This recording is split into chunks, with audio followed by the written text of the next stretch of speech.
presentation. Okay, I've turned the recording on. And as I was saying, our base presentation tonight is SQLite 3 database by Ed Howland and Robert Hansen. Over to you guys. Is Bob back yet? oh God. He stepped away momentarily. Uh-oh. Uh-oh. So he's the first part of the presentation. So we'll wait till he gets back before we officially start. Paging Bob. Got your speakers on? God bless America. Sorry. I shouldn't have laughed.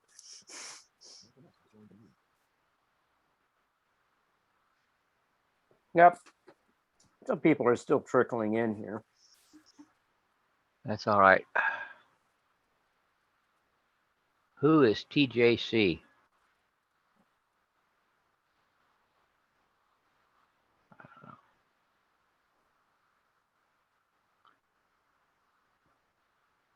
That's Tom Chapin. Tom Chapin. Thank you, Phil.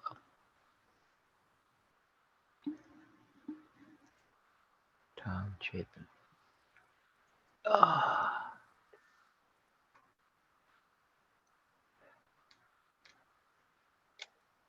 Is Bob's screen share up right now? Yeah. Oh, it is? Okay. Yeah. Oh. We are recording.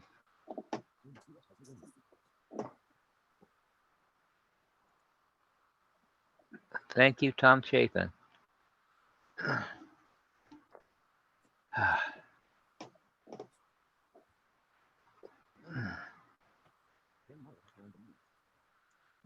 Gary's here.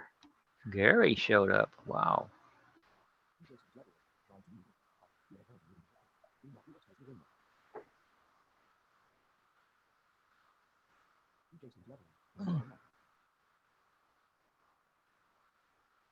So TJ, Tom has no mic apparently. So, Right. Or it's not working, the one he's got, maybe, possibly. Yeah.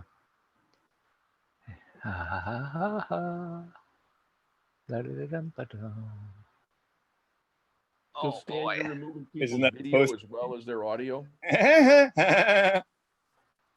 Who's that, Gary? Yeah. Oh, Gary. And we're waiting for Bob. He had to step away temporarily. He'll be back in a sec. All righty. Ah, Let's see. We are recording already. Did Stan? Did we put an announcement on the front of that recording? Yeah. Okay. It went out.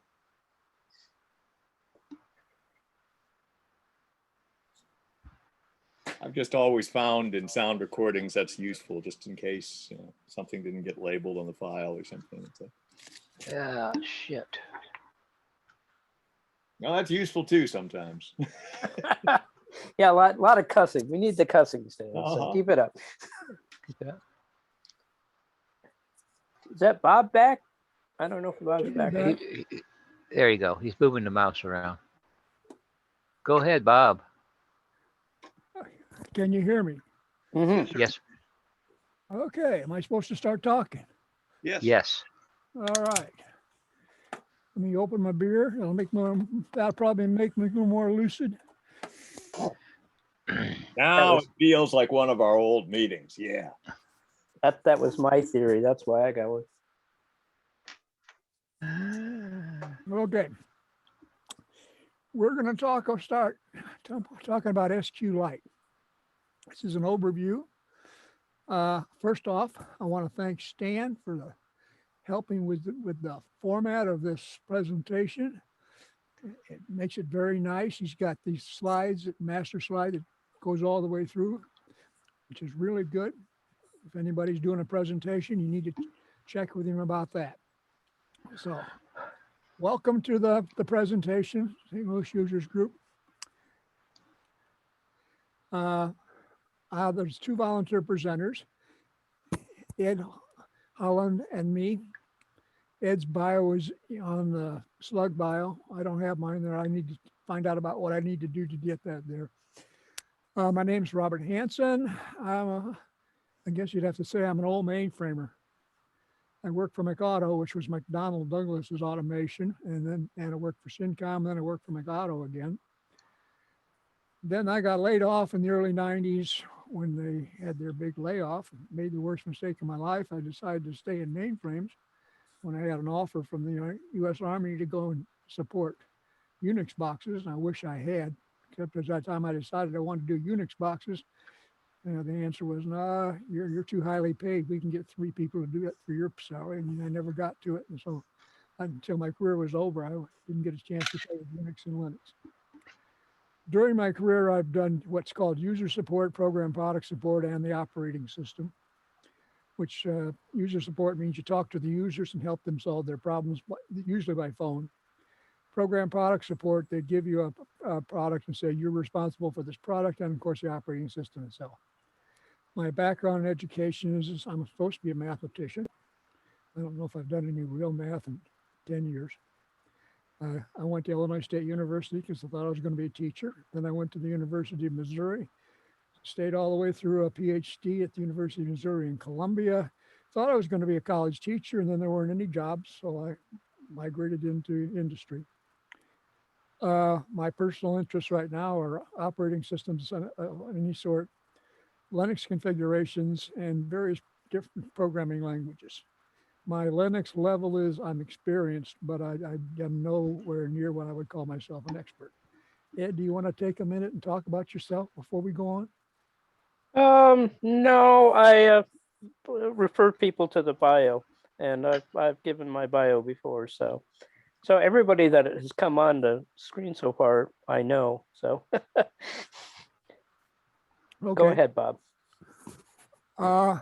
This is going to be an overview, kind of a roadmap checklist, where to start out and where to go next. First thing I mentioned, a database is a collection of data, usually organized in some manner so you can make some sense out of it, better than just like a flat file. There's lots of different kinds of databases. Some of the most prominent historically have been hierarchical databases, and that goes back to the 60s and 70s, where IBM had IMS, information management system. It was hierarchical, which you're talking about like tree structures, parent-child relationships. Relational databases are the most popular, and now coming along, there are things that are called a combination of relational and object-oriented, and then there are all kinds of other kinds of databases have little niches of some sort. A relational database is the type of database that you usually think about as something that's a bunch of tables put together, and you find the information by looking at cross-referencing what's in the different tables.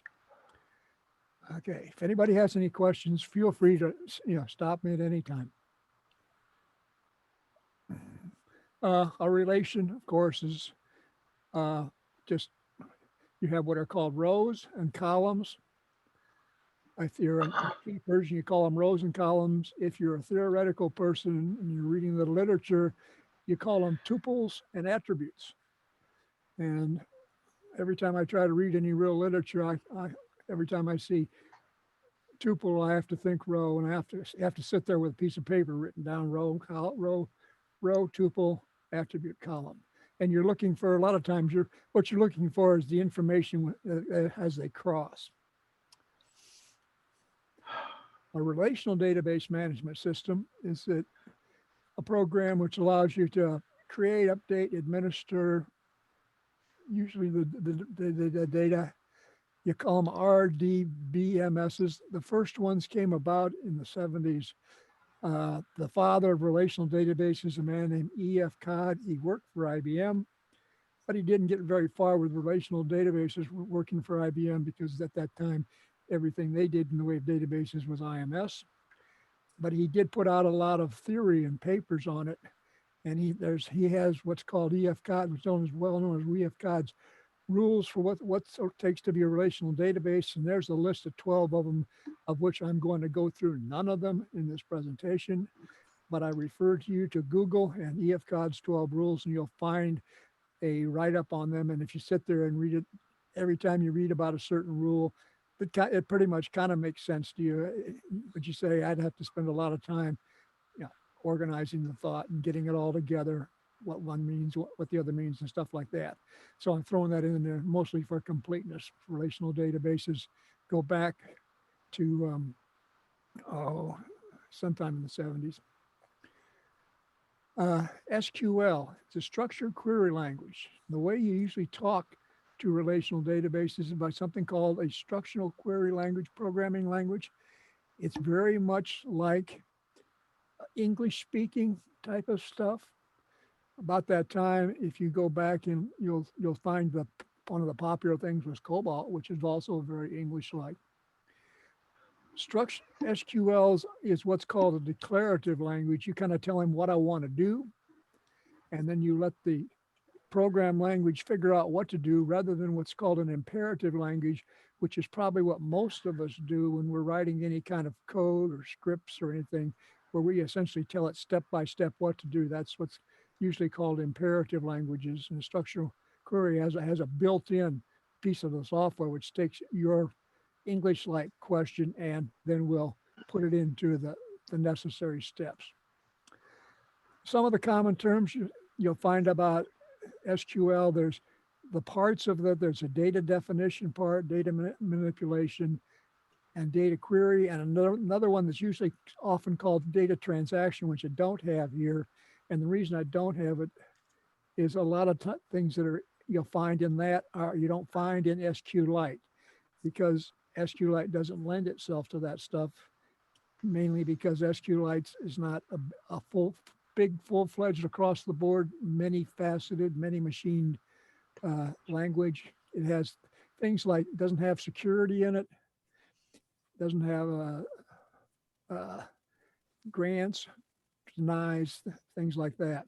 The data definition part is how you build your structure of your database, sometimes referred to as the schema, and some of the common verbs that you find it.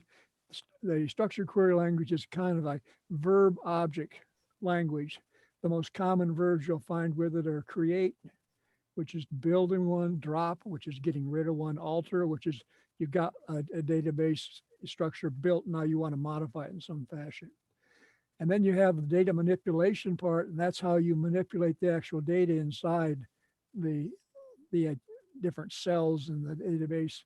The most common terms being insert, update, and delete, very common terms. And then there's the query part, and the most common term there is select, and the select is the biggest one, and it's got all kinds of features and facets to it. And some of them I put over on the right. Select, where would tell you, limit you on which particular rows, columns, fields you're looking at. Between, you can put a range on a couple. I'll look at all the, maybe I want to look at all of the things with an ID between 10 and 35. And, or, and not. Okay, how you blend stuff together by building it, joining it. I don't want to use the word join. Join is a database operation thing, but the way you build the logic and the questions you're asking. Min and max, straightforward. And offset and limit. Offset is if I'm looking at a database table, a lot of times you don't want to look at the whole table. You say, slide down the table about 50 or 60 rows before we start looking at, and limit would be how much do you want to output? Because a lot of times if you just output the whole thing, you won't be able to look at it. So you can limit the output when you're looking at it. Now, Question on slide 7. Sure. What was the name that you started out with, saying that it was not in SQL? They usually, one of the common things you call it the data transaction portion. Okay. And everybody calls something different. You're talking about the things. SQLite is a database that lives on a single system, and it's for a single application. And if you think about it, it's a when you say light, it's not that light, but it's trying to have for small applications. Small not being that small. Okay. I got another slide about that a little later. Okay. SQLite is a popular open source. It's got a query language. You can store it in the database. You can manipulate it. Now, the next thing I have is the executive summary. And let me see if I can get a screen up here. Hello. Where is I want to get a terminal, your terminal.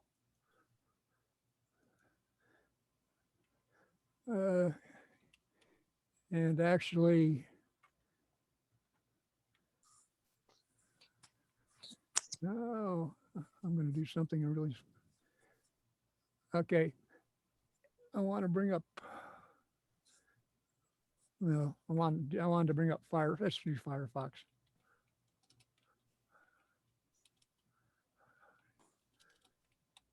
IREFOX. Okay. The URL SQLite.org. That's the URL you want to start looking at. If all else fails, go to that URL and start your looking. Okay. Now, if you look at the next one over, the about, you see over on the right side, you see the executive summary. And the executive summary is pretty much the same thing I hear. It's got a full featured SQL. There are billions of deployments of SQLite around the world. It says it's the most deployed database system in the world, but it's found in lots of things just embedded. What they do is SQLite, there's a SQLite C module that's kind of like, it's a static C program, and you just blend it in. And the reason for they do it that way is it's too hard to debug problems if you're trying to do C programs and your libraries don't match the libraries they have. So they blend it in and make it a static module. It has a small footprint, less than 400 or 500 megabytes. When we call it a SQLite, it can handle databases up to 281 terabytes is its limit. And if you're looking at 281 terabytes, you're not probably looking at any working on a PC. And your rows can be as long as a single gigabyte. One of the nice things over there, the aviation quantity right there. One of the things that SQLite does is it's the Airbus pays a fee to SQLite, but when it does that, it has to meet certain airline standards for safety.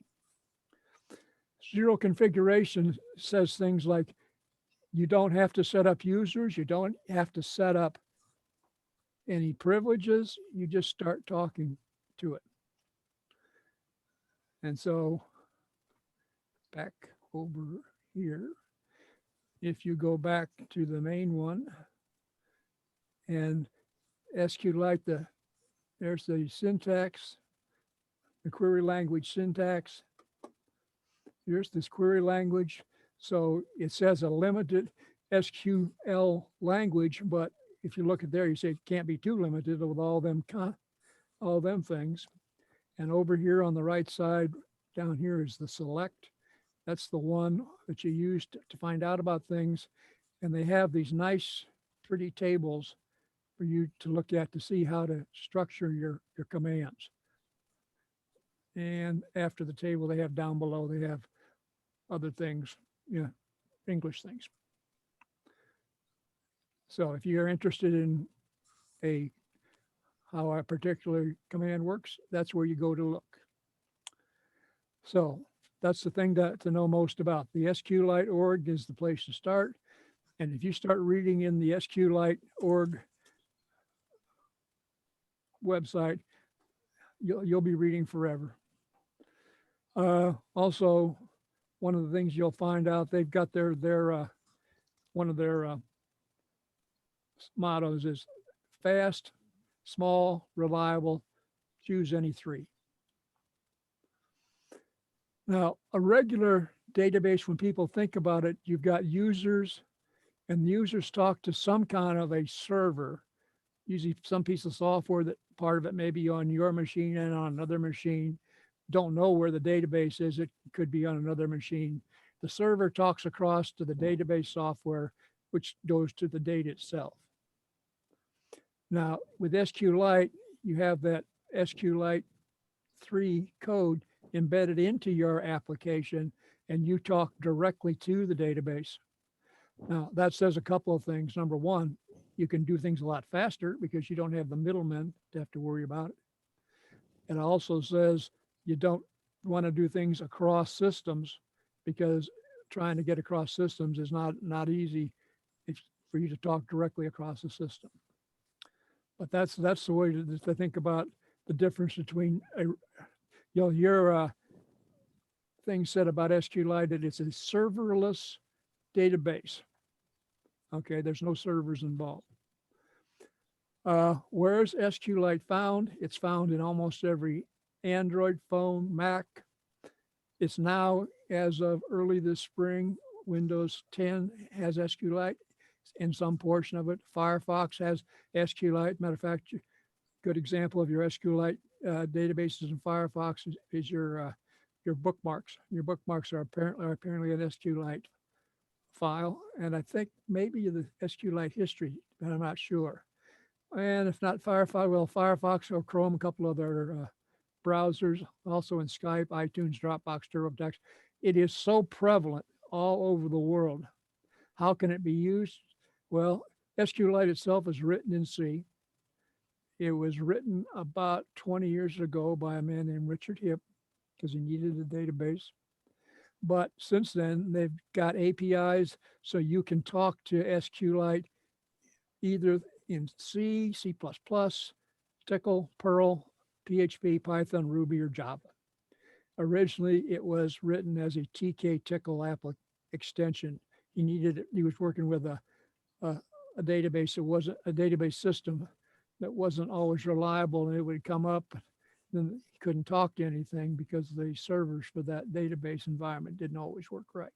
And you can find some very nice talks on the internet where this Richard Hipp talks. He's a very interesting character. When you see him, I told somebody he looks like he seems to be an awfully nice guy. The person he reminds me most is Les Nessman. Everybody know who Les Nessman is? Who's Les Nessman? Anybody? WKRP in Cincinnati, the newsman. Can everybody hear me okay? Yeah, and I definitely remember Les Nessman. Yep. Okay. Now, SQLite is a public domain. It's free. He just put the software out and says anybody can do whatever they want with it. And at that point in time, he found out something that I never knew and he never knew, was that there are places in the world you can't just put stuff out for free. Some countries will not allow that. If you put out a piece of software, somebody's got to stand behind it. Someone's got to be responsible for it. But if you read their documentation, he says, take it, do whatever you want with it. You can do anything you want with the SQLite software. The only thing you can't do is call it SQLite. He's got the name. It's open source, which means anybody can take it and do whatever they want, but it is not open contribute. There's only a handful of people that actually are able to contribute. And if they make changes to the software, he'll take the changes. And anybody who makes a change, if you get a change that is, they'll admit to taking, or they'll willingly take, you have to sign a piece of paper essentially saying that it's now henceforth and forever free. There's a couple of URLs that are interesting there, SQLite.org, the one I showed you.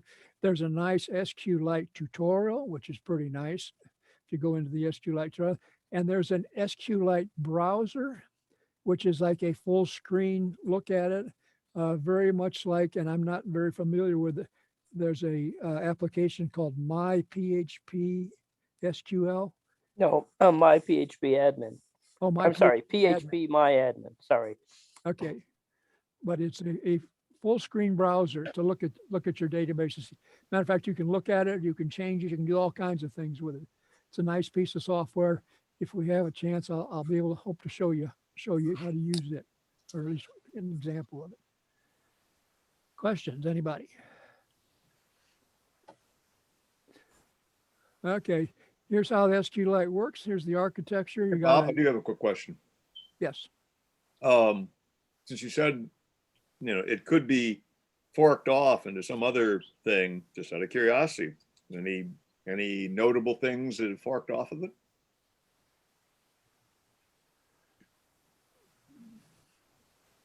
Well, I don't know. There's a lot of people that are using it. He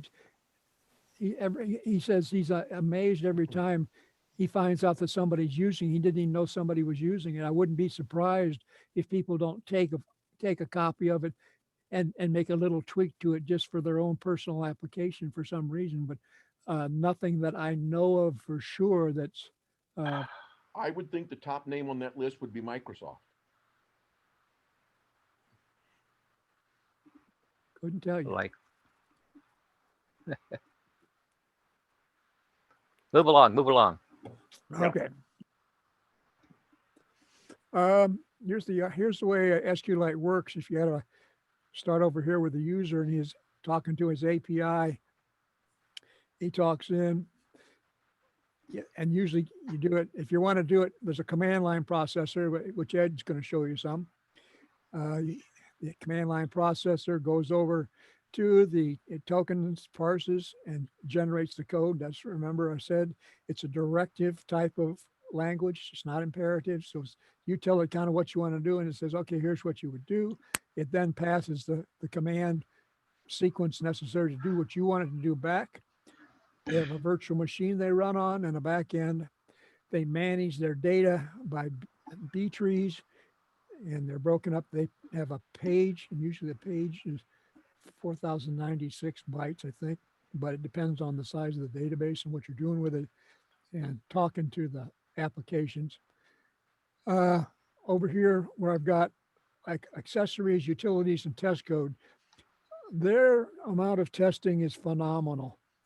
When they're making changes to SQLite all the time, but to put out a completely new version, which they do all the time too, and don't even necessarily tell you, it takes like 7 days to run through their test accessories to make sure they're because you could mess something up and not even know it. But there's millions of lines of app codes and test codes and stuff like that. Where do you want to use SQLite? For like embedded applications, portable, works nice for read-only. If you have read-only stuff, it's okay to have an SQLite database and have like one user who's sitting there beating on it, updating it. And it's good for testing. A lot of people use it so they don't have to fire up a big database environment. They just use SQLite for the testing. And then when they're done with the testing and they want to cut over to Oracle or MySQL or Postgres or something like that, that's when they cut over. What you don't want to use SQLite for is large or multi-volume databases. Since you don't reach across systems, it talks strictly to the databases. If there's a network involved, you necessarily need to go to something other than SQLite. And if you've got the need for multiple updaters at the same exact time and managing that, then you go to a different type of database, although they're working on something called write-ahead logging, which they hope will be able to limit some of that and have multiple updaters going at the same time. Here's a nice, simple command line example. You get into SQLite by typing SQLite 3. Quite likely you already have SQLite on your environment. If you've got Python 3, it comes embedded in Python 3, but if you don't have Python 3, Ed's going to show you how to put it in with the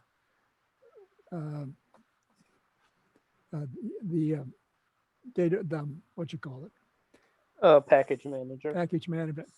But you go in, you start out with SQLite 3. And by the way, if you just type SQLite, you might get some kind of weird thing that you don't understand, because I think there's an SQLite, which was probably the predecessor of SQLite, which is we're not SQLite at SQLite version 3. And the SQLite predecessor, there was an SQLite 2, but I think they say that's a special version of SQLite they wrote for a certain customer, and they don't reveal who that was. But you go in, you create a table. Once you have a table, you can insert some data. Once you insert the data, got a couple of insert statements there. And then the select is how to read what's there. And there's also a thing in the SQLite database called a row ID. Row ID, which shows you the row number, and then get out of the command line interface. It's .quit. There's also all kinds of other command line that Ed's going to talk about in his portion. And at that point, I was going to turn you over to Ed's portion, but for just a second, I'm going to clip through the rest of the slides in case we don't get back to my slides because my screen gets screwed up. This is a URL that Ed's got for his data. I've got some Python examples, and I've given a Python tarball, which shows how to do some of this stuff in Python. I'm going to do, when I do it, say do it in Python, I say I do CRUD, which means I'm going to show you how to create, read, update, or insert or delete data in a SQLite database. The references, SQLite.org, SQLite tutorial.net. If you want to read books, there's Definitive Guide to SQLite versions 1 and 2. Make sure you get version 2. Version 1 is so old, it doesn't have some of the stuff in it. And version 2 is the one you want to get. And there's a book called Using SQLite.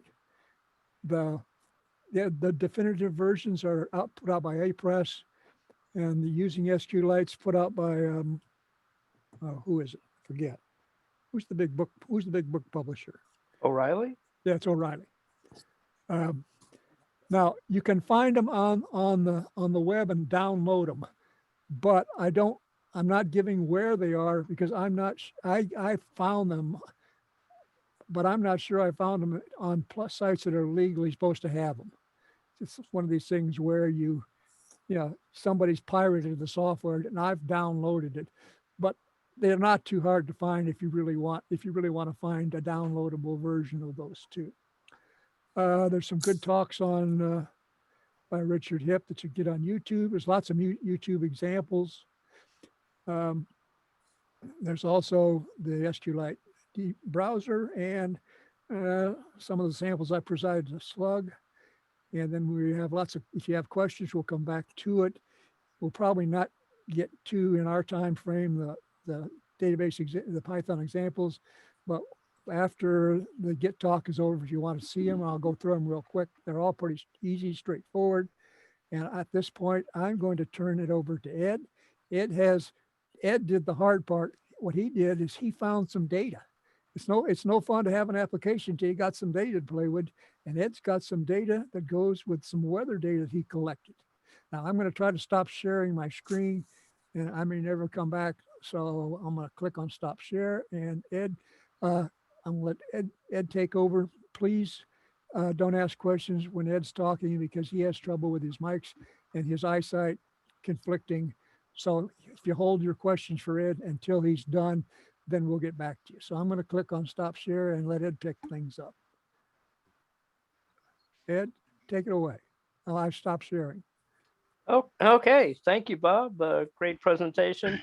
And about the questions and answers, yes, please hold your audible questions until the end of my talk. I should be about 15 to 20 minutes.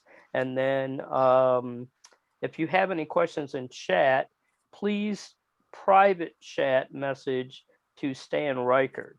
And then Stan will collect those. And he's also going to be my chaperone here, making sure that I don't make any mistakes. So let me get into the screen sharing a minute.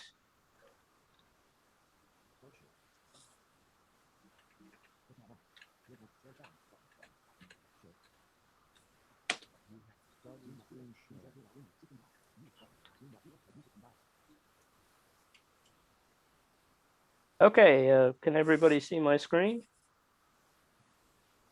Well, I see a black screen with a prompt and a blink. That's right. Yep. Thank Oh, you. that's right. There's a big green dollar sign up in the upper left-hand corner. Yeah, and it looks like it's going to be big enough font for even Lee to read. Okay, great, great. Okay, so one thing I want to add to Bob's talk is that there's a famous quote from Dr. Richard Hipp. SQLite is not meant to replace a relational database management system like MySQL or Oracle or something like that. It's meant to replace fopen. So any C programmers out there will know what I mean by that. Now, I'm going to give a demonstration on using SQLite 3 with Bash and some tabular data. As Bob mentioned, this is some weather data. A little bit of background here. Back in April, the local weather reporter made a comment that I thought was a bit strange. She said that the month of March up here in Michigan was the driest March on record. I thought that was strange. So being recently living in the show me state, I wanted to see for myself. So I thought, maybe I could get some historical weather data. And so I did actually find a place where I could get some historical weather data. And it happened to be in comma separated file value format, CSV format. And I thought it would be a good exercise to use that with SQLite 3 to show how you can slice and dice and query and answer questions like that and so on and so forth. So let me show you the files that I got here. And you should see a bunch of files out there, y20xx.csv. And they each year is each year has 365 or 366 daily records in there with a whole bunch of fields for each day. I mean, there's rainfall, snowfall, cloud cover, feels like, conditions, humidity, barometer, barometric pressure, et cetera, et cetera. So there's a whole bunch of stuff in there. Let's take a look at one of them right now.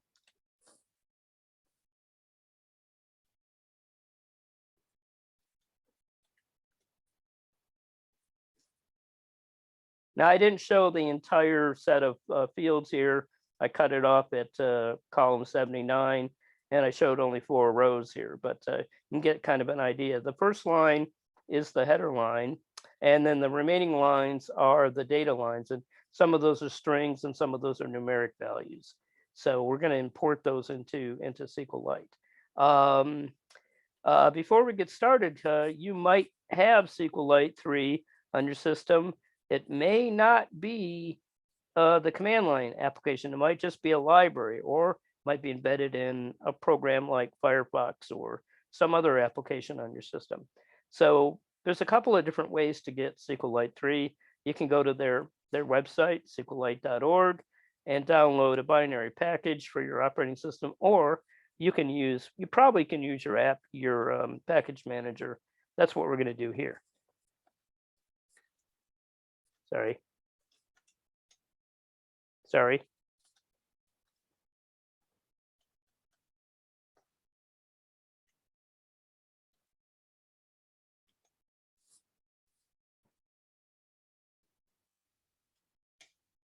So that was pretty fast. We already have it installed.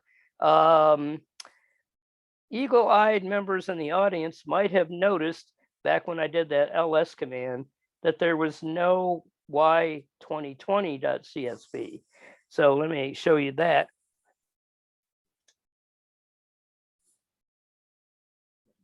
When I first got this, I made a mistake when I downloaded the 2020 file, or the 2020 year, and I downloaded too much data, and I was limited by their free account to only 1,000 records per day. So I could not fix that without blowing my daily quota. So we're going to use SQLite 3 to correct that problem. I've got a script here called fixbad.sql, and I'm going to show you how to use that in a second. I was going to go through the script itself and show you all the statements that are in there, but I want to be respectful of Robert Citek's time. So I'm going to cut that part out. I'm just going to run the script, and then you'll see it running in action, and you'll see what it does. So let's run the script real quick. Now, sorry,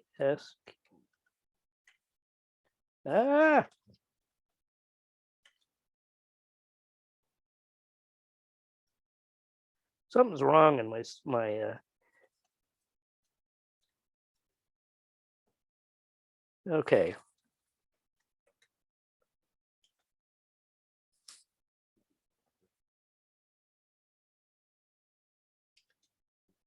All right, so you saw some output there that was just showing you some print statements and some select statements, and it finally deleted the line, and then it imported the file, then it exported it back out. And now if we run that ls command again,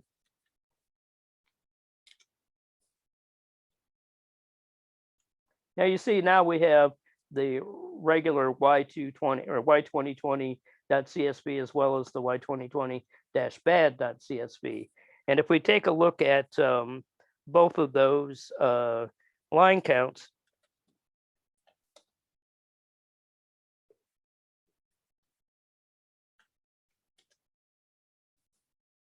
and you see that we have in fact deleted a line from that with 368, 367 with the correct one, and there were 366 days in the leap year of 2020 with the header line that should come out to 367. So now we have a correct file.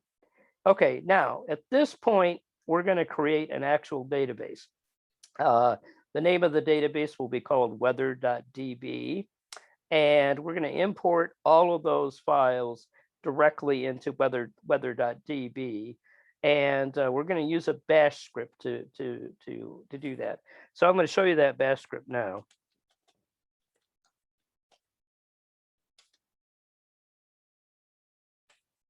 And there is a little for loop in there that's just basically going through all the possibilities from Y2000 to Y2021. And then inside the for loop, we're doing an echo. I'll get into that dot mode thing in a little bit, but dot mode CSV, then a new line, and then an import statement, dot import.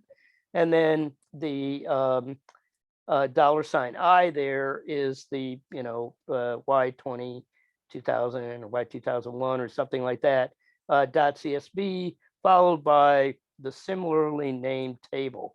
So we do a dot import, file name, and then table name. So if the table exists, it will append it to it. If the table does not exist, it will create the table based upon the fields that were in the header line. And then we echo all that, pipe that into a call to SQLite 3 with weather.db. This is probably not the most efficient way to do this, but SQLite 3 is pretty darn fast. So we'll run that now. There's no output in this, so when it comes back, it will have done it. All right.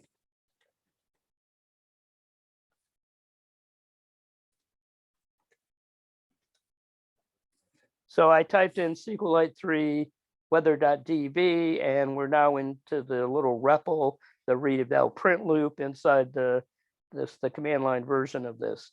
We can see what it did with the .tables command. So now we should see, excuse me, that there's 22 tables that all start with Y20 something something. if we want to take a look at what it did, we can examine the individual schema for one of those tables. So let's take a look at 2021 and see what it did.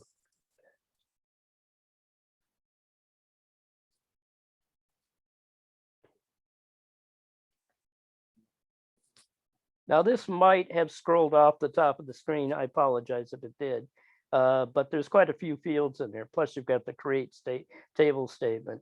The fields that we're going to be concerned with are just two: the date time field, which really only just has the date in it. I don't know why they call it date time when it only has date in it. And then also this other field called precip. And that is the total amount of precipitation for that given day in equivalent liquid. I think it's inches, but I'm not really sure, for either rainfall or snowfall. So that's that. Okay. Now, I'm going to get back out of there.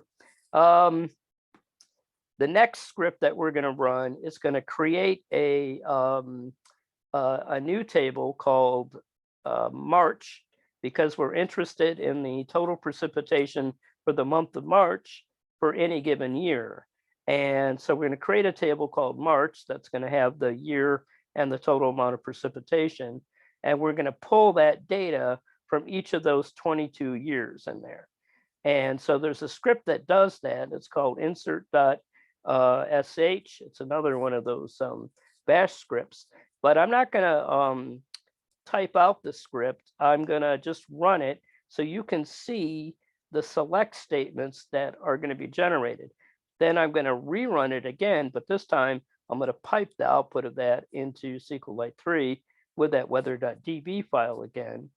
And then you should see everything that it did. We'll go back into it and take a look real quick. So.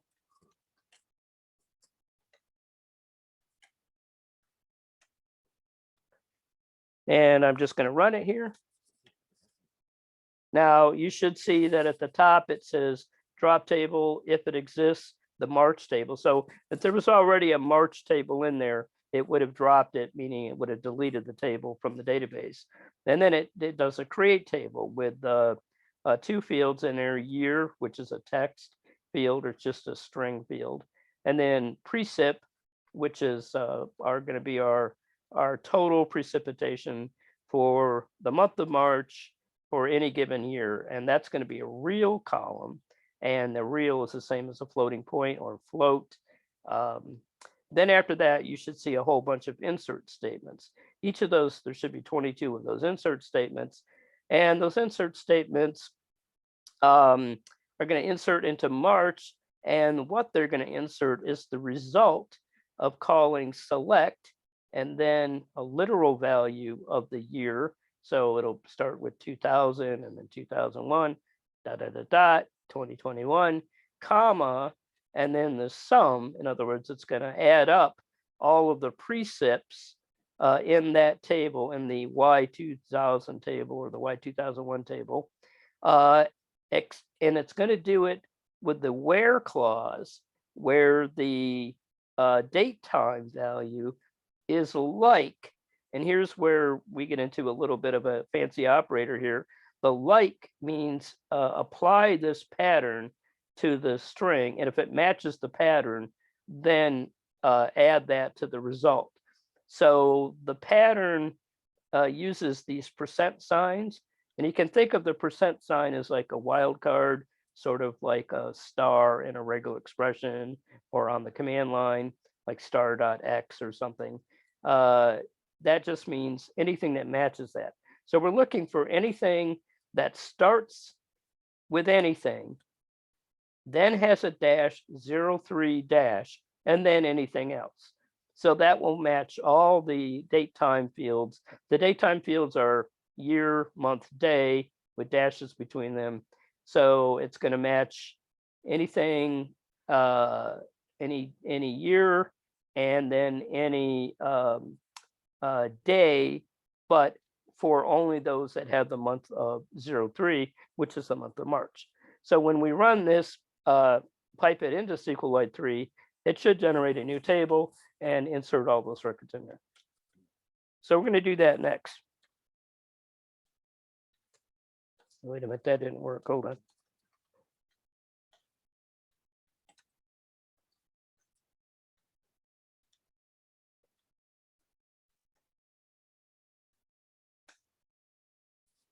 That came back really fast because that time we only called SQLite 3 one time. So let's rerun. I'm going to run.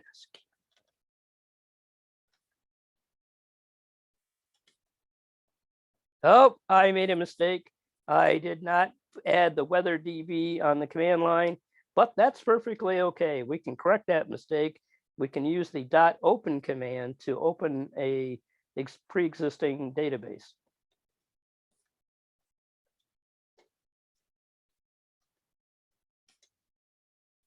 And there we go. And if we run our tables command again,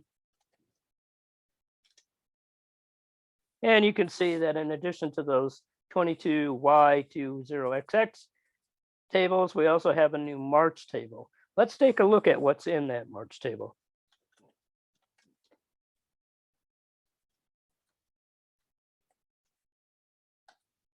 Don't forget the semicolon. If you've read your XKCD cartoon, you'll know why. And you can see we've got all of our years in there with the total amount of precipitation for the month of March. At this point, this is the final step.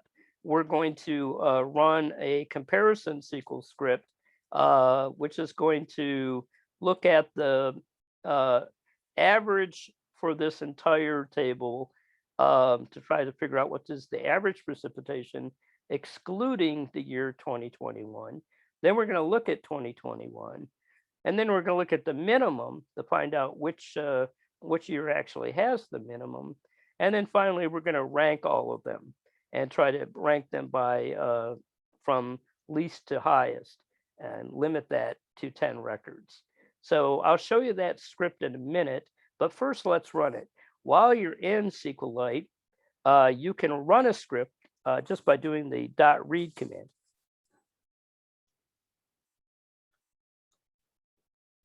Oops.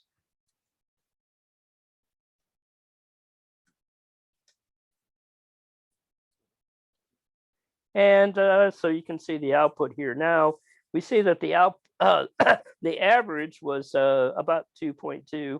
I don't know what that means, if that's inches or centimeters, or I've not figured that part out yet. And the total for March of this year was 1.4. And so it is less than the average, but is it the minimum? No, the minimum turned out to be in the year 2001. And then we ran them all by ordered by least to highest. And you can see that 2021 occurs about at number 9 in that list of 10 there. So I don't think the data agrees with the weather lady's report. So that could be for a variety of reasons. Could be that the geographical region she was talking about was much larger than the one I used. Could be my data is not complete. I don't know. I haven't investigated that yet so far. But so far, it doesn't look like that. Let me get out of this and I'll show you, excuse me, the script itself.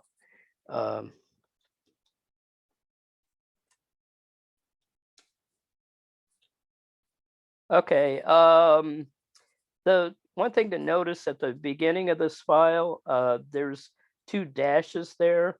That's how you do a comment in SQLite. It might be the same way to do a comment in any other database. I haven't checked that out yet, but that is how you do a comment. And then you might see those .print statements. That's how you do an echo. That's how you get put some explanatory text around your select statements.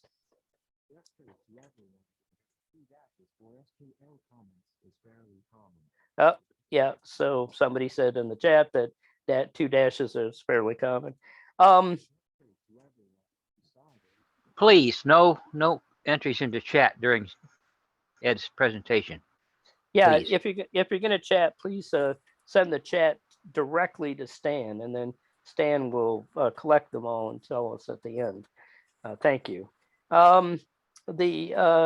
The first select statement, we're going to do a select average AVG. That's an aggregate function that just takes them all, adds them up together, divides by the total, comes out with the average.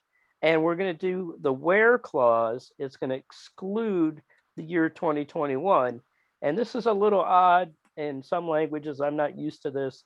You say where date time is not equal to 2021, and the not equal there is less than, greater than.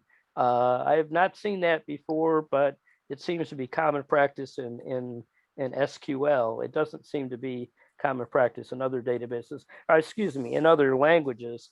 For example, most languages have exclamation point equal for not equal, but that one uses less than, greater than. The next one is we're checking just the value from 2021, and we're looking where it exactly equals. So that's just a single equal sign where it exactly equals 2021.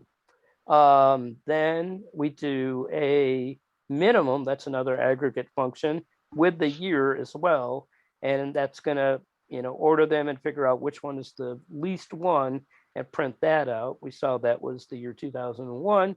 And then finally, we're gonna do another select statement, which is gonna print all the years out and their total monthly percentages for March, precipitations for March. And we're gonna order that by precipitation. And since we haven't added DESC to it, we're going to order it in ascending order instead of descending order. And we're going to limit that value to 10 rows. And that's all there is. Any questions? And back to you guys. Ed, this is Stan Baldwin.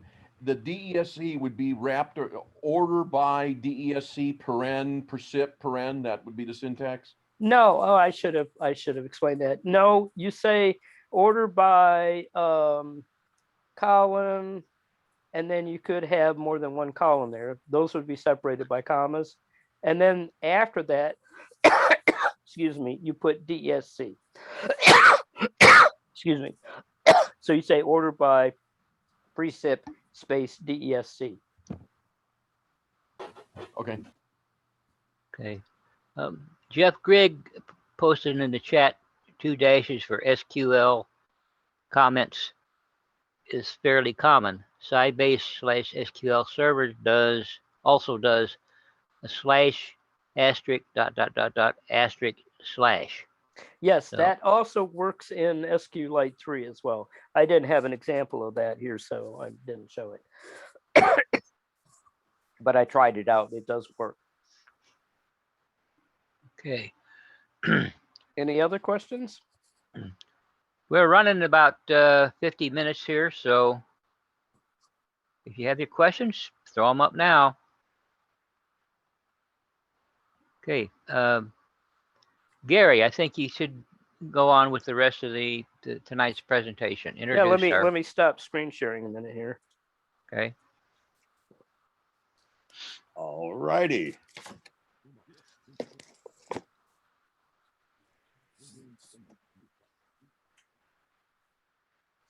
Ed, Go ahead, without Gary. the use of SQLite, I would have been tempted to use awk and grep and sed and whatever to manipulate the CSVs directly. But given the tool that you just gave me, the next time I'm going to try it out. Yeah, that was my impression. I had the same idea, which was, awk, grad said, or grep said. But then I thought to myself, heck, you've got a lot of power there with SQL, so might as well give it. I think Yeah, you've got some of the SQLite, sorts and the mins and the sum. Yeah. yeah, I think the SQLite 3 is very scriptable with Bash. So there's a lot of stuff else you can do, which I didn't have time to go into. But I was thinking about taking the output of those rows and then piping them into something like GNU plot, right? And then, I think it would end up, in this case, I looked at the data, it would have ended up as a scatter plot, but you might have seen a trend, might have been able to do a fix it to, or what is it? Something to a curve, right? See if there's any trends in there, but I haven't done that yet, so.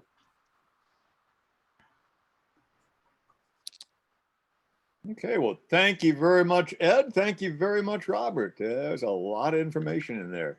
So I think we all learned something. So great job. And of course, yeah, if any of you think of any questions, I think Ed and Robert will both be with us all the way through the end of the evening. So if you think of something and if you don't have a question now, you can ask it after our next presentation.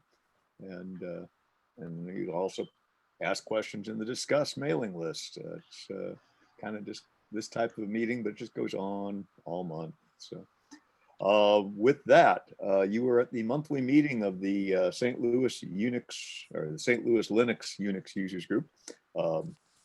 And we do this once a month on Wednesday. We also have a similar presentation on the third Thursday of the month. And then we also have the new users lug meeting. And Stan, what night is that? Fourth Tuesday. Fourth Tuesday. And we also have the Slack meeting, the St. Louis Area Computer Club, which is a group that's been around for years. Basically just talks about hardware, operating systems. It's very open to anything. So, and that is what night, Stan? Tuesday. Also, Oh, no, it's first Thursday is a Slack meeting. First Thursday of the month. Now, the St. Louis Linux users group is either the third Thursday or the fourth Thursday, depending how the calendar lays out. But it's always 8 days after this meeting. And then 5 days after that is the new lug meeting. There we go. So, and if all that confuses you, the easy thing to do is to go to slug.org/calendar, where all of those meetings are listed, as well as just about any other meeting that we can think of that used to be, we just listed the things that were here in St. Louis, but now that we're in the pandemic, we've been picking up meetings from around the world, actually, that may be of interest to our people. So, and with that, the middle of this also is announcements and general Q&A. So first I'm going to ask, just so I got a little bit idea of how many people do want to ask a general Q&A question here before we go to our next talk. Either raise a hand or just say something quickly here. raise your hand. Okay. Not hearing anything. So, okay. From the standpoint of announcements, Stan, is there anything different on the calendar or anything else we need to announce? This weekend is a free weekend from IT Pro TV. And it's, they have a bunch of hacker-oriented presentations, or not presentations, themes that they'll be dealing with. Some of them will be some of their actual training material. Some of them will be like a webinar discussion. The contents are actually listed up on our calendar. So, and you can join, and you don't have to pay anything as a guest during this weekend. And it'll probably be at least 48 hours worth of video stuff. So if you have insomnia, that's a good way to go. Yeah. Let's see. And that starts Friday night? I have no idea. They never really honestly say. Okay. But it is posted on the calendar already, so we can get the details. Yeah. Yeah. All right. And let's see. Speaking of the calendar, and we're not going to go through unless anybody has anything particular they want to point out on the calendar. The one odd thing I'm going to point out, again, kind of historical thing, the first use of a mobile phone from a automobile, moving vehicle of some sort, happened here in St. Louis. I believe it's 75 years ago. The weird thing is I haven't found anything giving details as to where the car was located or names of people involved. It was done by AT&T or Southwestern Bell, but we just don't have the details. So if anybody knows what, where, those kind of things, let me know. Or if you got an idea on where we can find out, I figure we might hit the Science Center and the History Museum and see if they've got information on that. So I think it's the 7th if you're looking for it. I have shared our calendar and showing the hacker-free weekend items. There's a link to itpro.tv. CompTIA pen testing material is actually one of their certification test material. Hands-on with hacking, I think it's going to be a webinar. The CEHV11, I think that's the training material. OWSAP 2017 Top 10 is probably another set of materials. And then they say penetration testing, and they go into Linux shell scripting basics. Anyway, all I know is that they said June 12th and 13th. That's the weekend.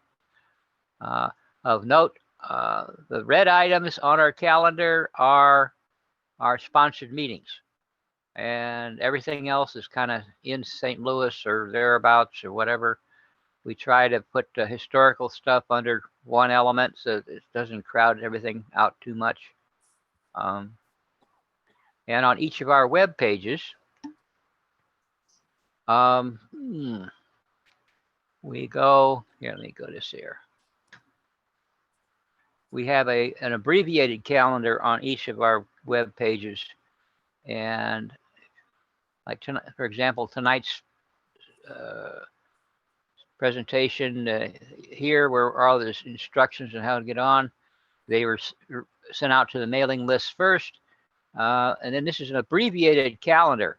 If you don't see this calendar here, you click on this little button here to see the mini calendar directly. That last week or the week before, something was wrong with Google and it wouldn't show any of the iframe calendars. So I had to put that little extra line right there. And if you click on that, then it shows this calendar. Not as pretty, but it's there. Okay. And over on the right, past meetings and presentation archives, we will put the recordings for this presentation up here. And later on, the presentation for the St. Louis Linux Users Group. You're going to the MP4s and the text files and PDFs, and we're going to have the gzip text files for tar files that Robert's going to have available for everybody to use. Fantastic. Thank you. One other last calendar thing connected to tonight, actually. I'm told, and Ed or Robert can correct me, that the command lines in SQLite are very similar to the commands in Postgres. And actually in 2 weeks, there's a 2-day Postgres conference. I'm not sure if it's national or international conference, but it's posted there Tuesday and Wednesday, 22nd, 23rd. So you can follow that up if you're interested in such database things. I don't know if I mentioned SQLite, but yeah, SQLite, the SQL syntax is very complete when it comes to the items that they cover, which, you know, as Bob mentioned, the basic CRUD stuff, create, read, update, and delete. Also, table manipulation stuff, like, for example, create table, drop table, alter table, and stuff like that. But there's a bunch of things that are sort of a little outside the scope of SQLite, and they don't cover that. So those are, you might call those like advanced things, you know, transactional type stuff, you know, rollback, that kind of stuff, locking records in the table, that type of stuff. Those are generally not covered in SQLite. But if you're just doing basic SQL stuff, yeah, it's very compatible with the standard. all righty. Yeah, the SQL was originally came about in the 70s, but it wasn't until the 80s that ANSI put out a standard on it. And in the 90s, the ISO put out another standard. And when you read information across various places, they essentially say everybody breaks the standards just a little bit. So, they're all going to be pretty much alike. And if you're looking for how to do SQLs, one book another one book I mentioned, if you search on Head First SQL, there's a Head First series of books.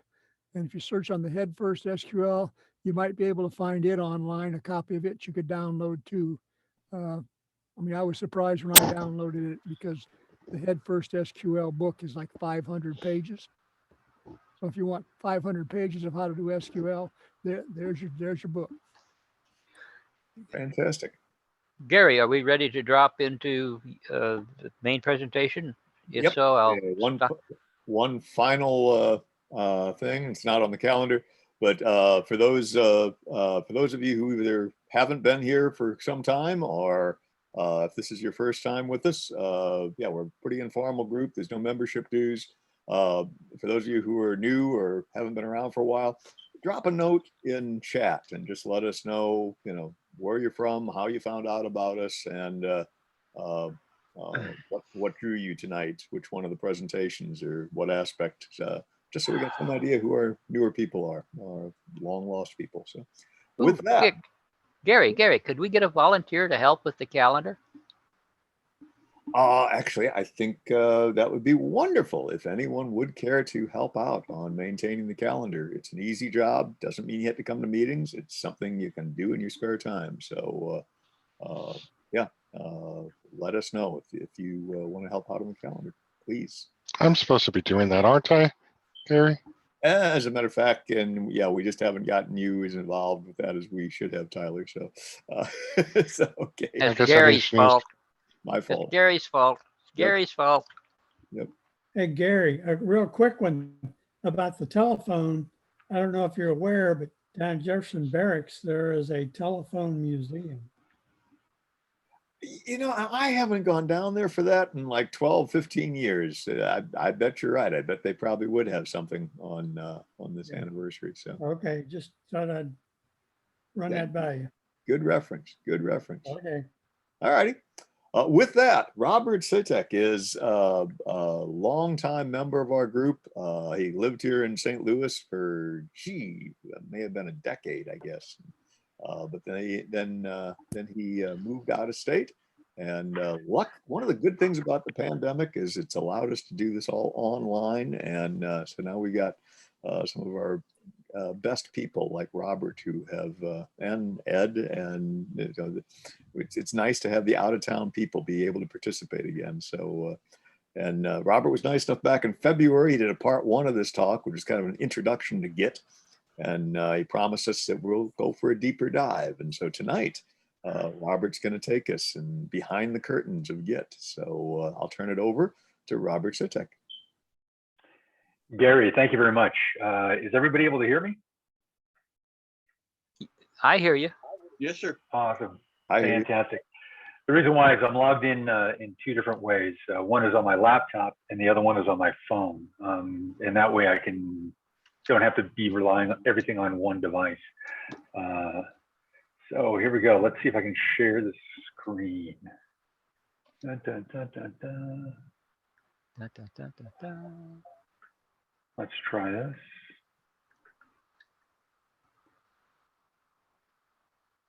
That works. All righty. Now the question is, what do you guys see? Do you see a web browser that says review of Git? Yes, we do. Not sure if it's a browser or not. There's a bunch of tabs up there.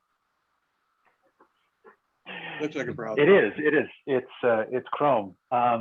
So yeah, great. So that's working then. So to start off, Gary, thank you very much for the kind introduction and for contacting me and reminding me that I committed to this. Yeah, this started off as kind of like the end of the discussion of the last talk back in February, and both Lee and Ed had a bunch of comments about starting to get deep into the weeds of pointers and lists and all that kind of fun stuff. And so we decided, well, maybe we can do this in a second talk, which is basically what this talk is going to be. A little bit about myself. As Gary mentioned, I used to live in St. Louis, Missouri for, about 10 years, then moved to Michigan, not too far from where Ed is now. And then after, about a half a decade there, a little bit more than that, I ended up moving to Portland, Oregon. And then after almost a decade there, ended up moving in down here to Albuquerque, New Mexico, which is where I currently am. In previous lives, I've done all kinds of systems kind of stuff. I'm actually trained as formal training as a biochemist and a molecular, I don't know what you want to call it, molecular microbiologist, molecular virologist, all kinds of things that just don't make you feel good. And of course, we're all very familiar with things that don't make us feel good given COVID. So yeah, that's kind of my background. A lot of the stuff that we do, or the stuff that I've been doing, is dealing with large amounts of data. Doing genomic sequencing generates lots of amount of data, doing a lot of research projects generates lots of amounts of data. And so it's how do we organize it? How do we store it? How do we retrieve it? And a shout out to SQLite. Yes, I've used SQLite for a lot of those projects where we just say you just need a one-off database that can do stuff quickly, and it's a very nice tool. In addition to SQLite, we also use Git, and this time we're going to go a little bit deeper and see how the things behind the curtain work. We're not going to get into everything. What I'm hoping more for is just show you enough of the stuff that happens behind the curtain so that you can then say, aha, I feel comfortable to jump off from here. So with that, I want to go over a little bit of the review of the front side of Git. Its basic structure, its abstractions, and kind of the basic process. So what you're looking at here is indeed a web browser, and within it, I'm running what is called a Jupyter Lab notebook. It's kind of an interactive working environment. I'm trying to get more used to it for presentations, so you guys get to be my guinea pigs to see how well this works or doesn't work, and any feedback or suggestions, advice, criticisms, and so forth are greatly appreciated. In essence, what we're looking at is the notebook is a combination of Markdown as well as code. What you're looking at right now is just the Markdown portion. So in Git, the basic structure is, in essence, we've got a working folder where all our files are for a project. We have a staging area, and we have a repository, often just abbreviated as a repo. And the abstractions Git that we learned about last time with Git are basically files and folders, right? So we create files and folders within our working directory, and then the commit, where we actually take a snapshot of what we have in our working folder and we place it in the repository. The basic process for working with this is, you initialize your and configure your Git repo. You create the files, you add them, and then you add them to the staging area. You then commit them. Then you go and you add, change, remove, and query the files, and you repeat. And that's the general workflow. So a bit of a graphic down here. This graphic is at something that already has a repository set up. But if you imagine starting down here at, in the working directory, you create a bunch of files, you stage them, you commit them, and then you repeat this process, right? So this initial process, you can if there's already an existing repo. So that's kind of the flow of how things work. So let's walk through some of the basics. So let's actually create a Git repository. So we initialize, and we'll show the current folder. We've got a lot of stuff in here just because of the way it works. But what is absent is a .git folder. So let's go ahead and create that. So we'll do a git init. And there we go. We have initial empty Git repository in home Jovian work, and it's called .git. So let's configure our username and password, or excuse me, our username and email, and let's verify everything has actually worked. So if we look at the Git status, We're on branch masters. There's nothing committed there. There's a bunch of stuff that's there that shouldn't be there, which is fine for now. But let's look at our configuration. And we have uexample.com and your name. And if we look at our files, we now have this Git folder. All right, so what's in the Git folder? Well, we'll find out in a little bit. That's just kind of a little preamble. Let's actually go through and create a file. So we'll create a file, right? Nothing too exciting. Let's look at the list of the files. There it is, file 1. Let's have a look at the file, make sure it actually did work. It does, has one line, just says hello world. Now let's add it to the repository, right? So we'll add it to the staging area. We'll look at our status. And here we go. Our file number 1 is in the staging area. It's ready to be committed. So let's commit that file. We'll give it a comment called file number 1. Git gives us a bunch of information, the create mode and so forth. And let's check the status now. And here we are. We're on branch master, and these other files, or these other folders are still not committed. What's our Git log look like? We have 1 commit. But what is all this stuff? What is this?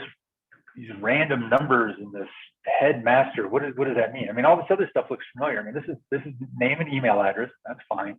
This is the date when it was committed, which is right now. And this is the comment that we give it, file number 1. But what is all this stuff on the first line? And that is what we will get into also in a little bit. Let's go on and let's change the content. Make sure the file is now changed. It does. It no longer says hello world. It says greetings earthlings.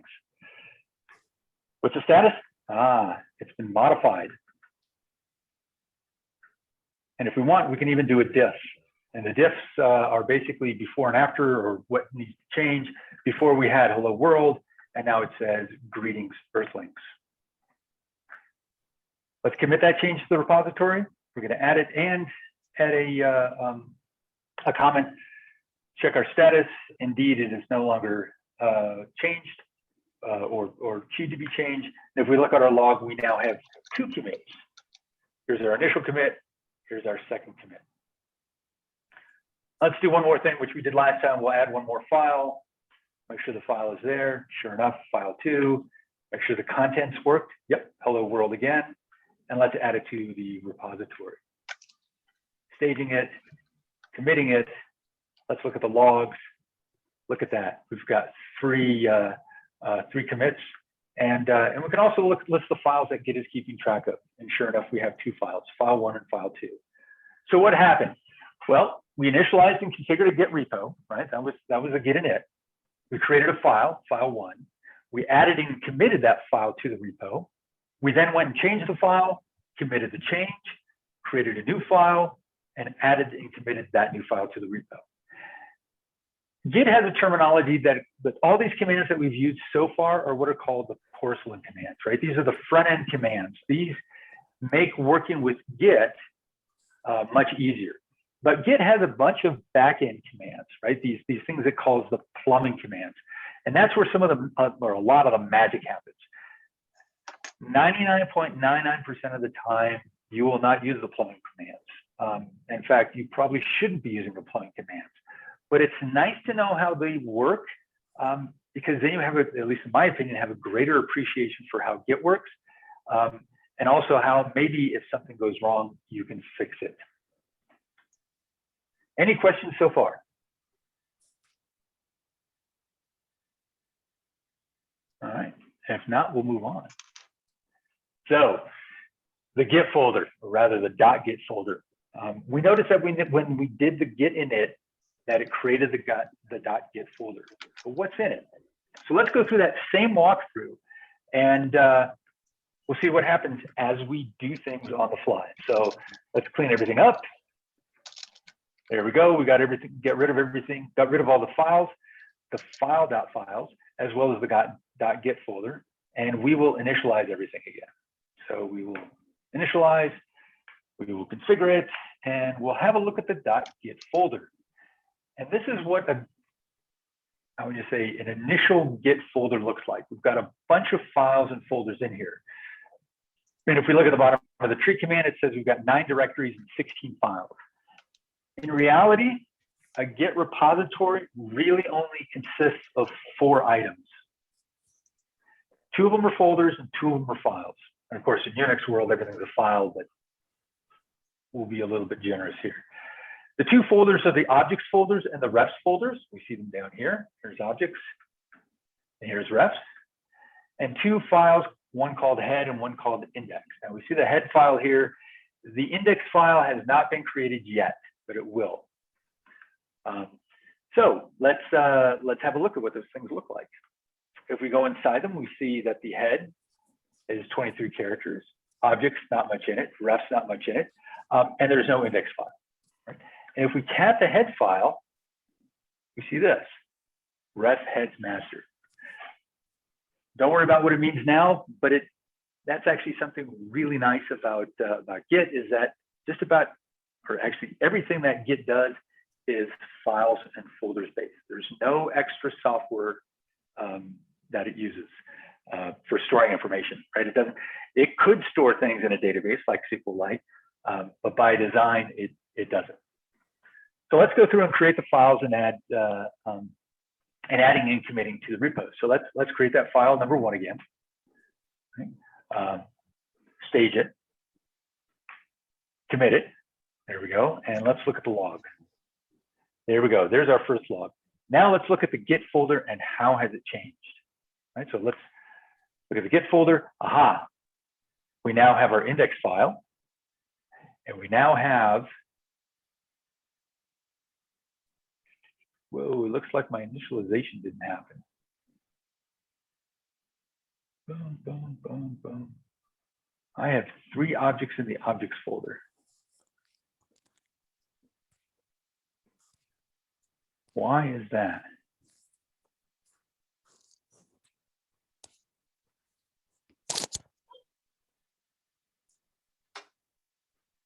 Is anybody seeing what I'm doing wrong?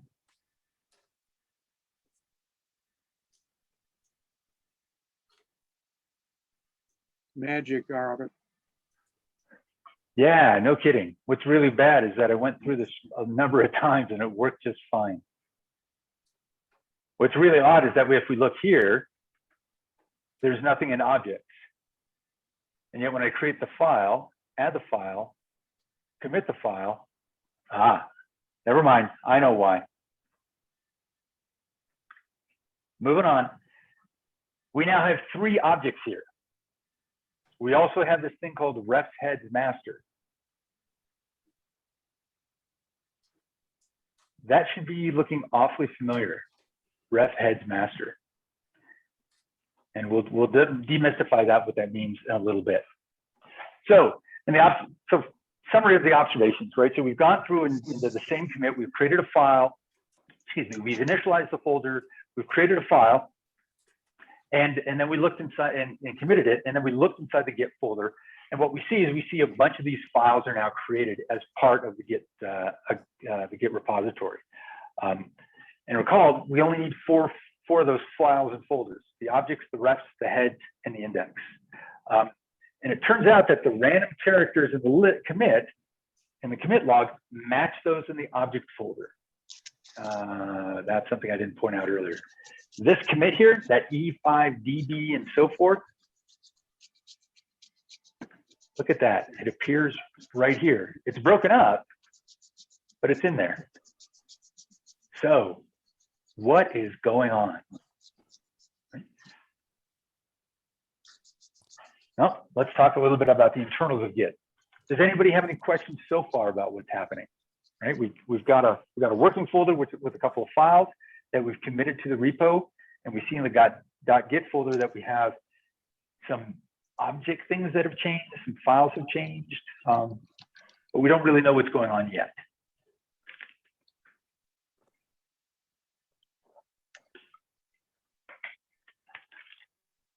All right, moving on. So Git uses a number of, for lack of a better word, that I couldn't think of anything better, abstractions, technologies, and tools behind the scenes. And they're all organized in the Git folder hierarchy, right? So those abstractions and technologies, et cetera, are the file system itself, hash functions, and in particular, cryptographic hash functions, SHA-1, It uses compression. It uses a key value store. And it uses, to organize everything, graphs, right? Or the abstract concept that it's using is graphs. In particular, it's using, I like to call them acyclic directed graphs, but most people call them directed acyclic graphs because DAGs is much nicer, which is a type of tree, if you will, or it's organized in a type of tree. So the file system. Let's have a look at the Git file system again. Or the .git file system. Here we go. This is what we've got, right? A lot of this stuff can be ignored, the hooks and so forth. But a key feature of the file system is that no two files can have the exact same path and file name, right? So we can't have two files called ref heads master, right? Every single file must be unique. And to demonstrate that, let's actually do this. I just did a find on the folder called confusion. I've got a file and folder in there called confusion. I've got 4 files called dupe1. Is anybody scratching their head? How is that possible? Anybody want to take a crack at it?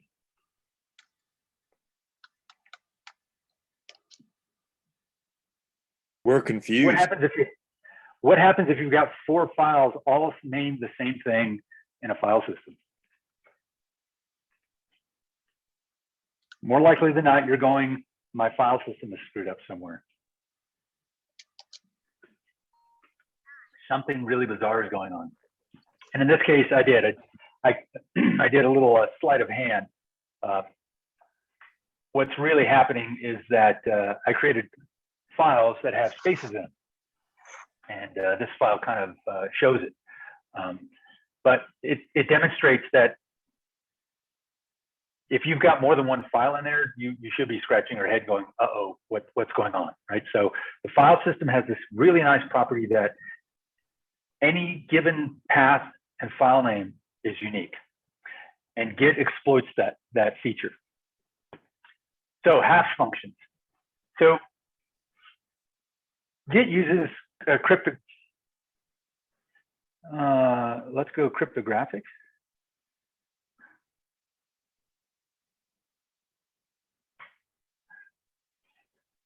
Let's try again.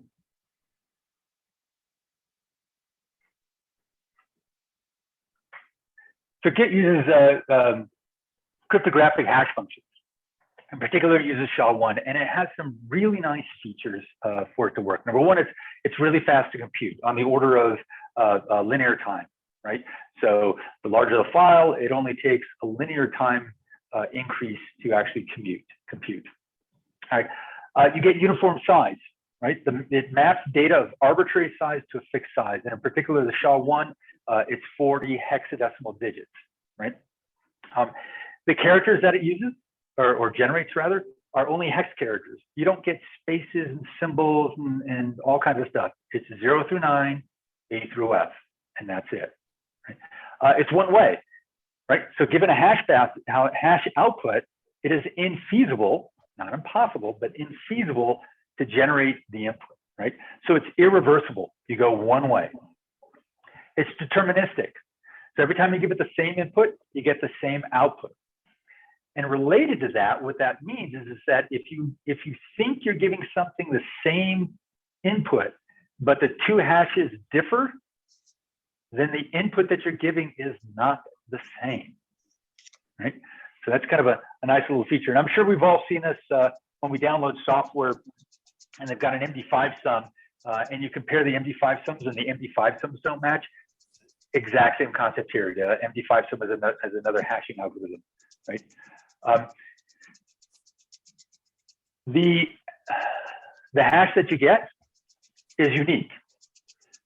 Well, it isn't unique, but it is infeasible that different inputs will generate the same output. If they do, you get something that is known as a collision. Now, the likelihood of the collision is extremely small, not impossible, right? But it is extremely unlikely to happen. If you are ever worried about a collision, there are ways around it. And the last point is that it's sensitive to change. And this is what is known as the avalanche effect, right? So a small change in the input, you get a large change in the output, right? And I will demonstrate that here, right? So here we've got hello world. We're going to count it. We're going to generate the a SHA-1 sum twice, and then we'll look at the actual the size of the SHA, right? So the input was 12 characters, right? Notice we ran it twice, SHA-1, SHA-1 again. Same hash was output twice. And the length of this is 40 characters. And it doesn't matter what you enter it, it always will be that way. To demonstrate that, we'll do this. We'll repeat that hello world 4 times. And again, we'll generate a SHA sum, right? Again, notice it's 40 characters, but it's different from what it was before. Right? And then we'll run the same thing again. Or do we? Here's a good example of what we think looks like the same input generates 2 different SHAs, right? 2 different hashes. Does anybody see where the difference is?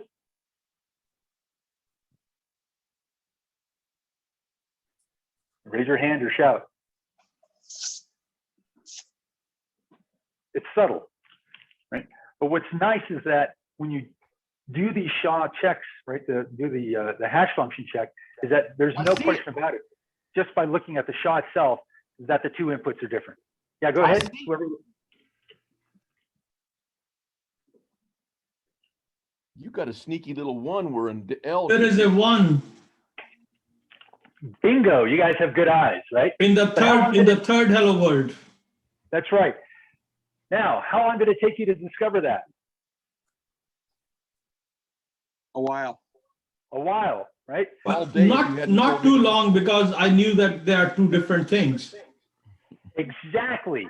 Excellent point. I don't know who said that, but thank you very much. By doing a SHA, and you see that you have 2 different SHAs, 2 different hashes coming out of the SHA function, because they are different, you know immediately that they are not the same input. And it's not as subtle as that change is, right? That how in the third hello world, right? In the world that 1 is an L. Let me highlight it right here, right? That's WOR1D instead of an LD. Even with that 1 subtle difference, the SHA, the hash function, generates completely different hash, right? And so that's a great way to know that even if you make small changes, you get very different output. And Git exploits that. If you want to know more about it, there's a link to it on Wikipedia about cryptographic hash functions.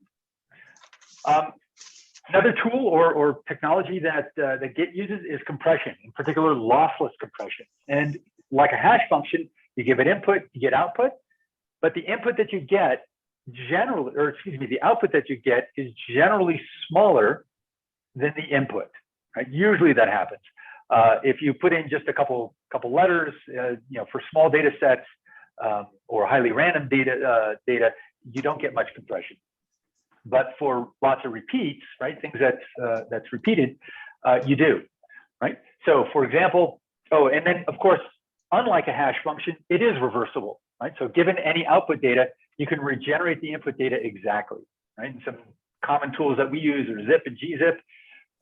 Git happens to use the zlib tools for compression, which at least for me at the command line was a bit challenging because I couldn't find really nice tools to do the compression part. But if anybody knows of any, when we get to that section, please come in. Please give me some help. So here's an example, right? Let's do a compression, right? So we're going to compress this file, gzip into temp qbf.compressed, and we're going to decompress it. And notice that we got the hello world, hello world, hello world again. And if we really want to believe it, we do a checksum on that, and we get the CF34, which is exactly what we expected, right? So we know that the input that we gave it is indeed lossless, right? Because of the output from the decompression is exactly the same. And Git exploits this compression feature to quickly compress the files that it stores and uncompress them as needed. It makes it very fast, right? That's one of the key reasons why Git is actually fairly fast. The next abstraction that it uses is a key value store. Now, a key value store is a simple, given a key, you get some value returned, or given a key, you can store some value. It's in essence, it's a database, right? And so you can do all the things that you can do with a database, right? You can create something, right? You can add something into the database. You can remove it from the database. You can update it. You can delete it. If you've ever worked with programming languages, they have implemented various versions of this inside of it. My first introduction to a key value store is basically an associative array in awk. But in Perl and Ruby, they call it a hash. In Python, they call it dictionaries. Pick your favorite language. I'm sure they call it some variation of this. There are also dedicated pieces of software or services that do this. Berkeley DB is an example of this. Redis is another example as a service. And there are also cloud services that provide key value stores, right? Dynamo and Amazon S3 is basically a key value store, right? It's got this long prefix and then the object itself. And of course, the file system, right? Remember, no two files can have the same name. And so therefore the path of the file name acts as a key to the value, which is the data that's in the file. And that is what Git does, right? So Git uses, right, the SHA-1 to generate a key. It compresses the data, and it then stores it on the file system. And if you ever need to get that data again, you simply take the key, which is the file name, and read it from the file system, right? So we get a one-to-one mapping of the key to the value, right? Now, here's a little example. This is not what Git does, but it's pretty close, right? So we're going to take this hello world again, save it to a file. We're going to generate a key, right, a SHA-1 key. And we're going to compress it, and we're going to save it to that file. We'll then verify that it actually worked, and then we're going to retrieve the data back again, right? So here we go. Boom. Here's the file. Here's the original file, the one that had temp example, right? If we look at the file types, temp example is just an AXI text file. This guy, right? There's our key with the SHA. It's a gzip compressed file, and when we uncompress it, we get the data back, the data that we wanted, right? So this is a variation of what Git is doing, right? When you're saving a file into the repo, it takes the content, generates a SHA, uses the SHA as a file name, and saves the SHA and the file and its content. Right? So, and the last piece, or the last abstraction that helps to understand how Git works are graphs, right? So a graph is a collection of nodes, and I'll make this a little bit smaller so we can actually see the diagram, right? So we have an example graph, actually two graphs on the bottom there, right? But a graph is a collection of nodes, also called vertices, and then 0 or more edges that connect the nodes, right? So for example, in this diagram at the bottom, V3 is a solitary node, and it's therefore a solitary graph. V1 is a node that has a single edge. V2 has 2 edges. V4 has also 2 edges. And V5 has 5 edges. Or does it have 4 edges? Depends on how you want to count edges. But the point is that one of the edges is a cycle, right? It actually can connect to itself. An undirected graph, the edges connect one node to the other. So for example, V1 is connected to V2 and V2 is connected to V1. And there's just a single line that represents it. But we could also say that this might be a directed graph. We can say that, for example, in a directed graph, an edge points from one node to the other. So V1 may point to V2, does not necessarily mean that V2 points back to V1, right? So that is, it would be directed, normally in a diagram, it is drawn as with a little arrow pointing in its direction. So that it would be an arrow that would be pointing from V1 to V2. A path is a finite or infinite sequence of edges that join a sequence of vertices. So for example, in this particular graph, we can say a path would be V1 goes to V2, V2 goes to V5, V5 goes to V4. Oops, and there's a typo.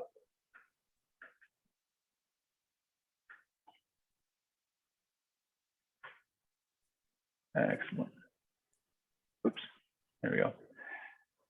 A directed acyclic graph is a directed graph with no direct cycles. So for example, if V5 didn't have that loop, it could be that V1, 2, and 4, or V1, 2, and 5, if it was just that, V1 pointed to V2 and V2 pointed to V5, that would be a directed graph. And in a rooted tree, it's a DAG where all paths terminate into a single node, the root. And good examples of that would be things like familial trees, right? So you have a child which points to the parent points to the grandparents, and so forth. And while there may be multiple child, they all can go back to a single grandparent. Hold on. Question about the loop on 5 there. Yeah, go ahead. So let's see. I don't want to do this. Okay, so all nodes don't necessarily then have this loop. For instance, V1, V2, neither of those do you show a loop. Or is it right. just, okay, so what tells us when there is and when there isn't, or is that still part of what's coming? That's part of what's coming. But the short version is and thank you for pointing that out. This is probably a good time to talk a little bit more about it. A lot of times in implementation, a node will have 3 components. It'll have an identifier. So for example, V1, V2, V3, and so forth, right? A node will have also a pointer to whatever it's pointing at, right? Or the identifier of the next node. So for example, in V1, its ID would be V1 and its edge would be V2, right? So it would be pointing at V2, right? And the third thing that is not necessary, but a lot of times what it has is it may have other content, right? And so it may have, I don't know, a size or a weight or even other pointers, right? So if we look at V5, right? So the ID for node V5 would be V5, but its edges or list of edges in this case would be, let's say everything is going out, right? It would be V2, V4, V4, and V5, right? And so that's how you can have a node that actually references itself. And that's how you can get those circular circular edges. Does that make sense? Yeah. Okay. So the key point is that you can have, you know, a node has those properties, and then when taken together, graphs and paths and trees and DAGs have properties as well. And there are certain operations, common operations that you do on graphs, and Git uses, in essence, the 4 common ones. You can add a node, you can add a directed edge, right? So let's say, for example, you can create V3, you can add a directed edge. In other words, you can then say, well, you know what, I want V3 to point to V1. So for its edge, you say V1. You can remove a directed edge. So you can modify the node itself. You go to V3 and say, you know what, you used to point at V1, get rid of it. Boom, you're no longer pointing to anybody, right? And then you can remove the node, remove the node itself, remove the node itself, remove a node. And so there are ways to say, well, gee whiz, if nothing's pointing at you and you're not pointing at anybody, go away, right? And it would remove the edge. All right, so those are the abstractions and the tools and the technologies that it uses, right? So Git actually implements these graphs to do what it does. Right? So let's get into some of the plumbing. Anybody have any questions about any of those abstractions? Right? There's basically those 5 things, right? It's got file systems, it's got a key value store, it's got compression, it's got graphs, and it uses hashes. Right? So let's see how Git actually pulls those pieces together. Right? How am I doing on time? You're doing fine.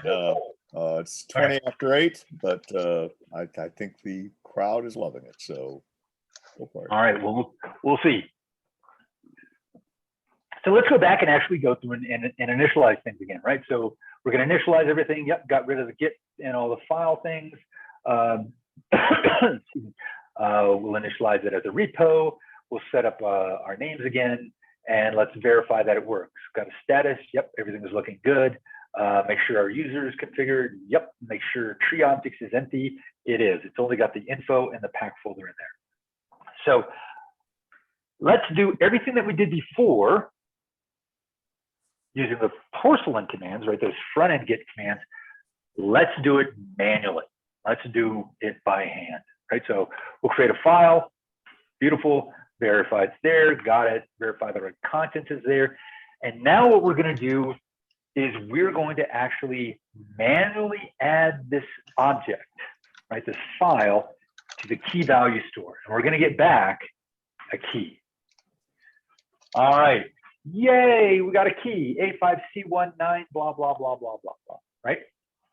And notice that when we add the file to key value store, we get a key back, which is the SHA of the contents of the file. Well, almost. Get a little bit of magic, which I'll get to towards the end. But in essence, you can think of it as it takes the file, it calculates the SHA and puts it on the file system. And how do we know it's on the file system? Well, we can actually look at the file system, right? So look at that. Oh my gosh. And it's the same SHA. Look at that, right?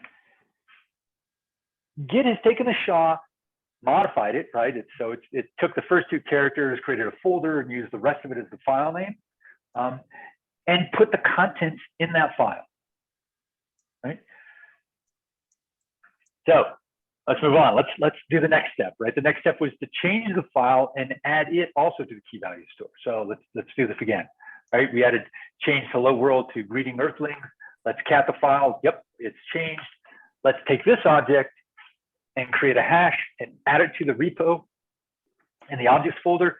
And let's see what we've got now.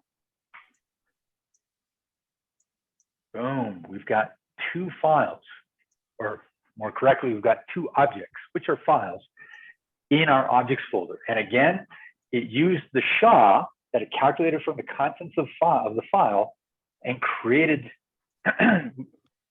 the objects file, in this case 34A27, etc. Right? So now we have 2 objects, both of them are file 1. If we want, we can actually restore the previous version, right?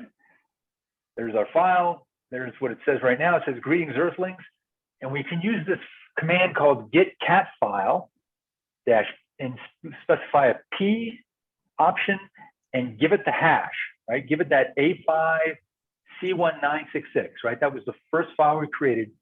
And we can say, redirect that output into file 1. And what do we get? Hello world. It no longer says greetings earthlings, right? So now we have a way to add things into the key value store and get a key back. And we know how to use that key to retrieve the contents from the key value store and put it back in our working directory, right? This is a pain in the neck, but this is what Git does on the back end, right? And I keep referring to these the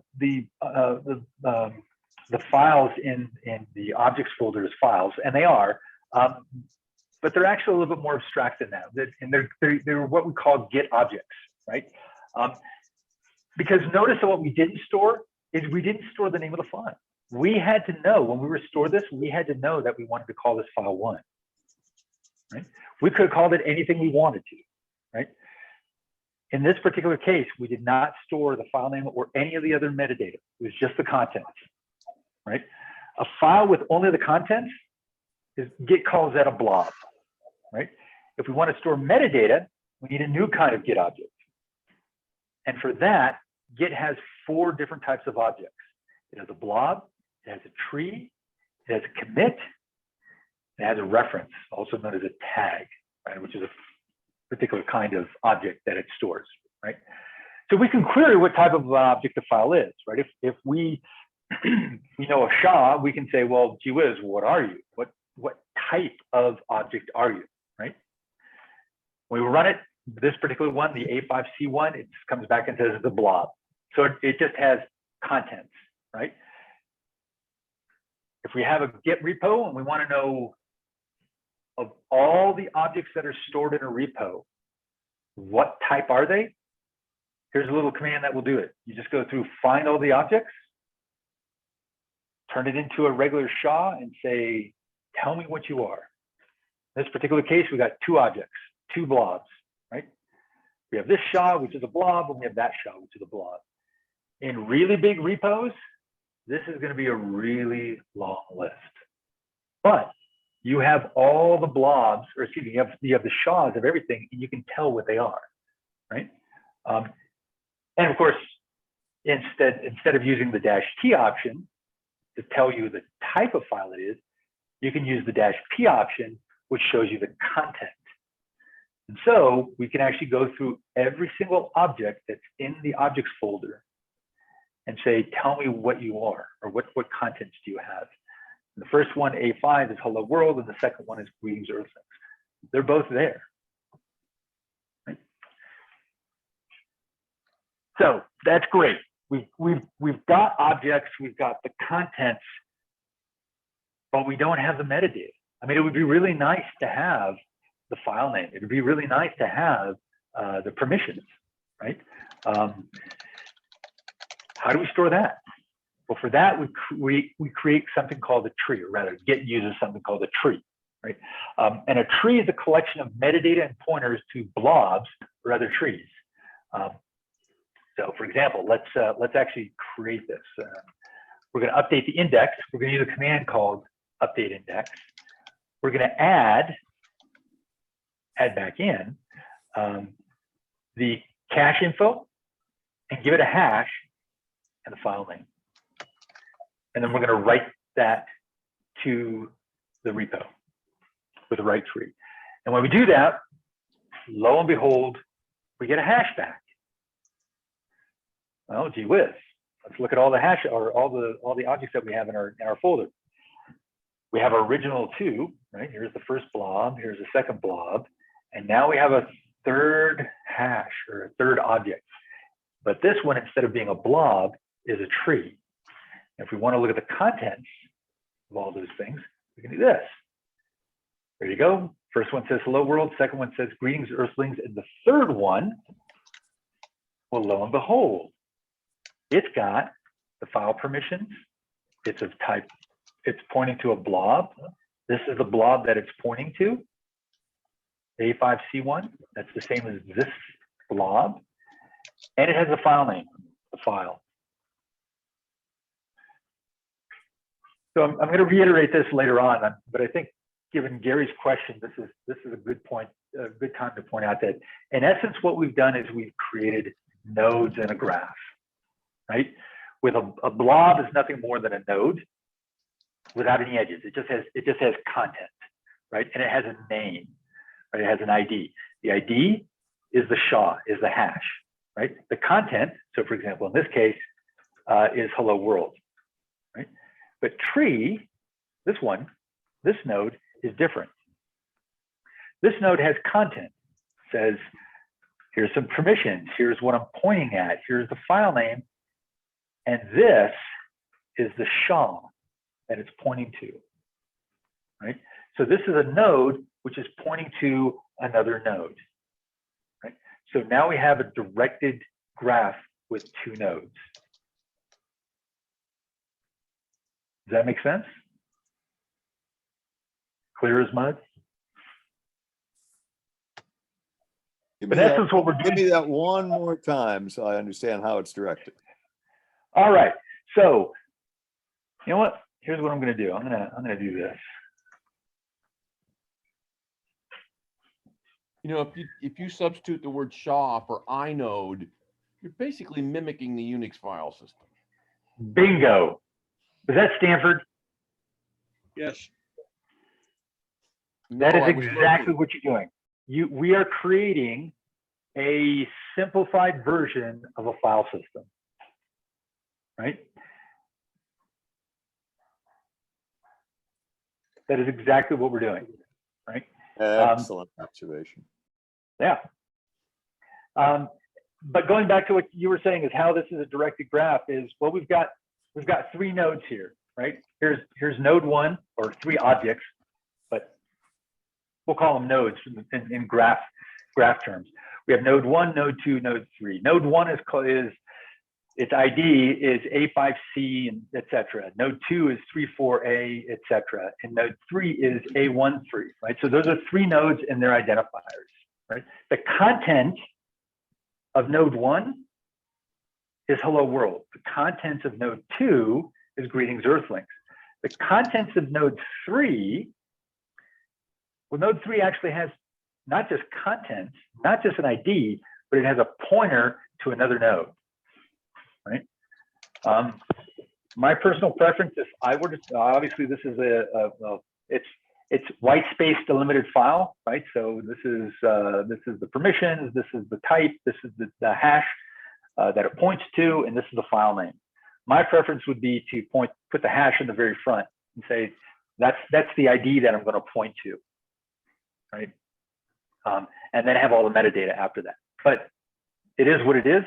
But in essence, this is a node that points to this node, right? And then, of course, nothing points to this guy yet, and that's what we're going to do next, right? So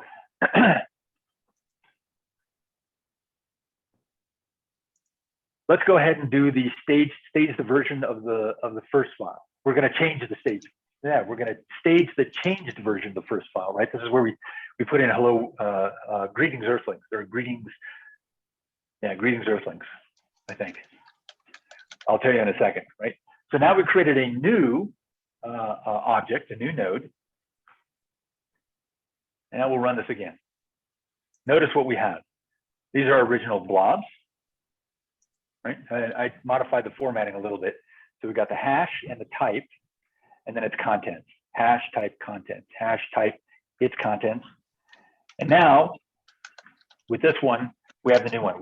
This is basically our second commit. We now have a tree that points to this file, this blob, right? So that's kind of our second commit. The third thing that we did is we added a new file. So let's do that. Let's add a new file, right? So here we go. We've got a new file. Let's have a look. Yep, there's file 1 and file 2. Let's look at the contents. Hello world again. Now, before we added the file, before we added the file to the KV store, and so we had to do all this, this cache info and so forth, right? That because the file wasn't present, right? Or the file that we had in the key value store, we wanted to add it to a tree. But in this case, we can do a shortcut, right? The file is not in the key value store yet. So all we need to do is say, great, just add this file, right? And Git will automatically calculate the SHA, it'll automatically store the file name, it'll automatically capture the permissions and write it to the tree. So if we run it, spits back this the SHA, and boom, we can look at all the objects we have. There it is. Here's our hello file, hello world again, right? So it automatically generated this file, or excuse me, the SHA, and saved it. And if we look down here, notice now in the tree, we have a single tree, excuse me, we have a single node with 2 references. So 2 edges that point to 2 other blobs, right? This one points to 34, which is this one, greetings earthling. And this one points to 004, which is this one, hello world again, right? So we have 3 trees and 3 blobs, and the trees point to the different blobs, right? So I'm going to take a sip real quick. Excuse me, Robert. Yeah, go ahead. So you mentioned earlier that the SHA-1 hash of the contents of the file. So if you've got two blobs, each one says hello world, wouldn't they generate the same SHA-1 hash? That's what you mentioned earlier, but yet you say they have two different values. Oh, man. Oh. But wait a second, say that again, because I don't have two files that have the same content. I've got one that says hello world, and the other one that says hello world again. Uh-huh, yes. So that's two different contents. So therefore, we would Oh, wait a not minute. expect. Oh, I'm sorry. You do actually have two different contents? I'm sorry. Yes. I thought you had two files that both said hello world. I Mm-mm. apologize. But No, if you did have two different files that said hello world, right, with two different file names, right, they would have the Yes. same SHA-1 hash. They would.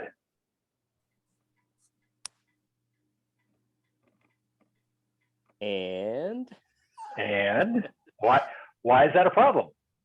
well, wouldn't they be different blobs in the objects directory?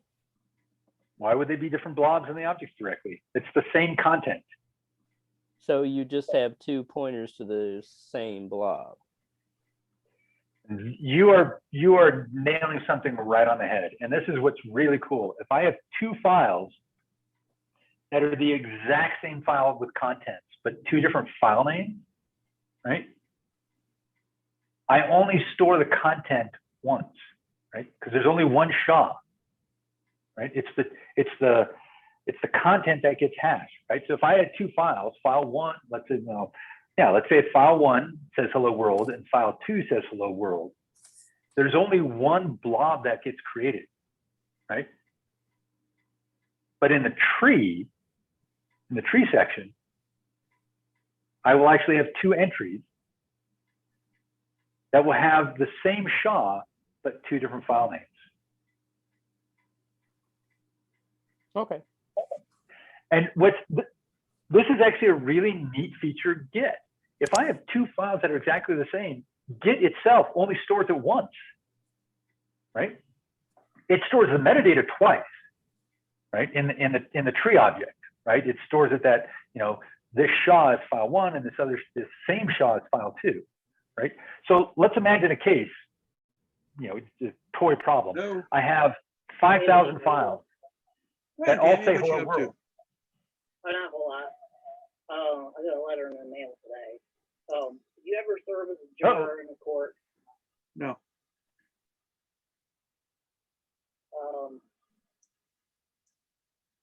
Whose mic is open? Yeah, I don't know. Mine is. And mine and Ed. Lee, That was Lee Lammert. Lee, hey, Lee. No, you don't have to go. You don't have any transportation. Lee, I know. I don't have any transportation. Get Stan to shut him up. No, you just tell the court you can't get there. You have no way to get there. Reichert, are you listening? no, Stan had to do something, so he They will turned off. accept that as a reason, you think? They have to. Unless they're going to give you a ride.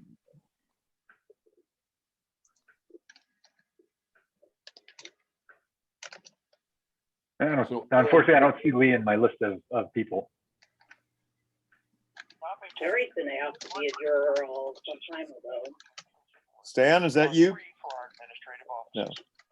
He went and they got rid of him pretty quick because he could finally go to the bathroom frequently because of his. Unfortunately, I cannot mute Lee. Anyway, I'll just talk really loud. So let's imagine a toy problem where we have 5,000 files and they all say hello world, or have some other big piece of data. Right? Git will store that only once. Oh shit, man. Robert, Thank you, Gary.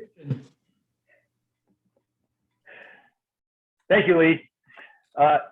Git will only Robert, store I had a that once. question. Yeah, go ahead. Is the SHA computed from file name or file contents? Content, only content. Okay. Yes, and that is the reason why.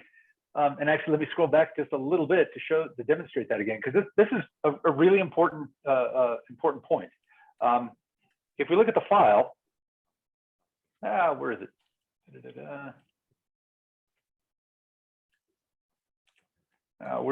Here's my restore. If I look at my file, right, the file one, if I want to restore it, I have to know what the file is, right? Because the only thing that's in here is the content itself. There is no metadata, none, right? There's no file name, there's no permissions, there's no timestamp, there's anything else that the file system may store, it is not there, right? We have to add that into an object called the tree. And so as Stanford pointed out, this is very much kind of similar to what the file system does. I mean, it's a pared down version, right? You've got the contents itself, right, in the blob, and then you have the metadata in the tree, right? But the metadata of a tree is actually a better way to think about it is it's more like a snapshot of what we want in our repository, right? Because normally in a file system we would just have the metadata and a pointer to a single file, but that's not what we have in Git. What we have, for example, in this tree, is we have the metadata, the file names, the permissions, etc., and more than one pointer to the files that are part of that tree, right? So we can think of these trees as snapshots of the objects that are in your working directory, right? Other version control systems do diffs, right? How would you say, changes in every commit, right? So when you commit once and then you commit again, it stores the differences. Git doesn't do that. What Git does is if you've got a new file, it saves that whole new file. If you've got a really big file and you change one character in it, it will compute a new SHA and it'll store it in the object store and it'll create a new tree with the new reference to it, right? So it's more like truly a snapshot, right? So in the notes I mentioned here, oh boy, I wonder if my SHAs probably changed. No, they didn't. So for example, we've got tree A1EB has the original file, right? So A1EB, this guy here points to the original file A5C. A5C says hello world, right? So that's one snapshot. That's the original thing that we saw. Tree 7F1B, whoops, clicked too many times, right? Has the changed file one, right? So if we look at, here's the tree, it points to this blob, 34 says this, which is contents, greetings, earthlings, right? Tree E1DF3 has both files, right?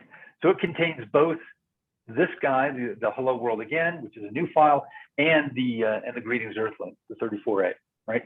So in a way, these trees are subgraphs, right? We've got these graphs, which the trees are nodes which point to all the files that it contains, right, or all the blobs that it contains, right? So for a single tree, it looks something like this. I stole this from the Pro Git book, but basically you have a tree with all the meta information, right? So it's got the file name and the SHA of the file that it points to, so it contains this file or this blob, and in the example that they have in the Pro Git book, a tree can point to other trees, right? And that's how you can have directories and subdirectories and so forth, right? Again, as Stanford said, it's very similar to a file system, right? So, boom. Oops, this didn't work out right. Anyway, so let's stitch these things together with commits, right? So a commit,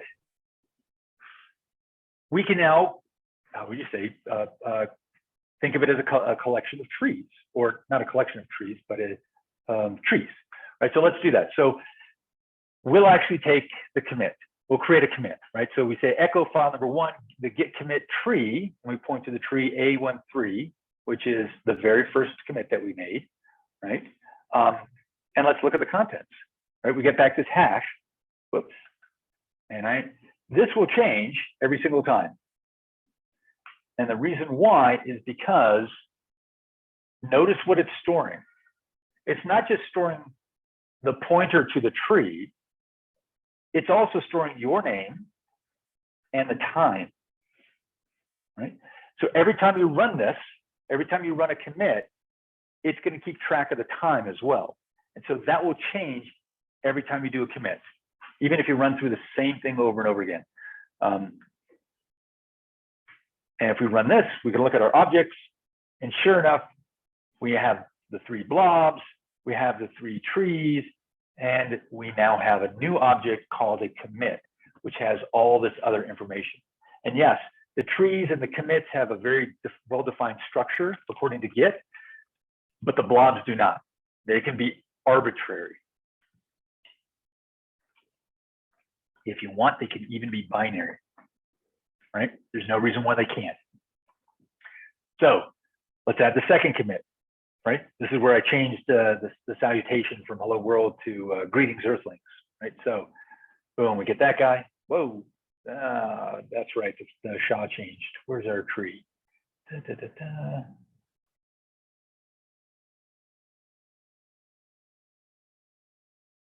$34, there we go. It's this guy.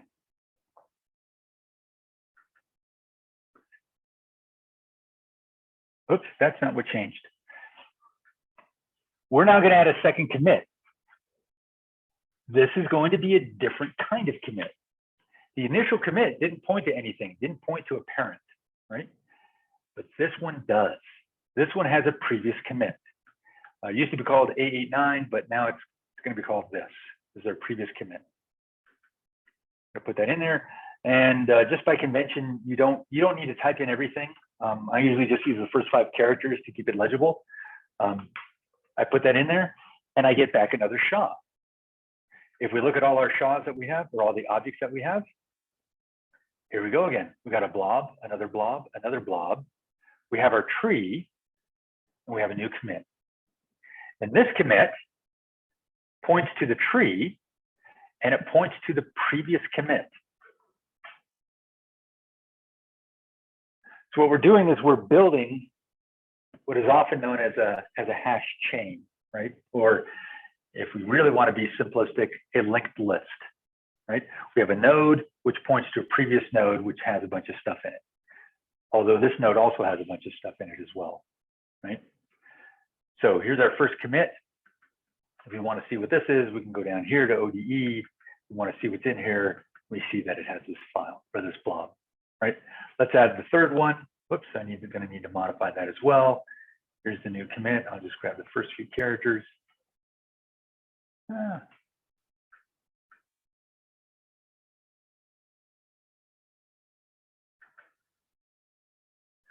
Let's make sure I have the right tree. Yep, E1DF. We now have a new SHA generated. Therefore, we have a new object. We should have a new commit object. And that commit object should be C1A, and here it is. So C1A is the commit.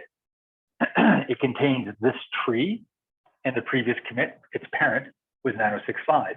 9065 is here. It contained these files, or this tree, and it pointed to ODE88. And ODE8 is this one, and I had this tree, and this was the first one because it has no parent, right? So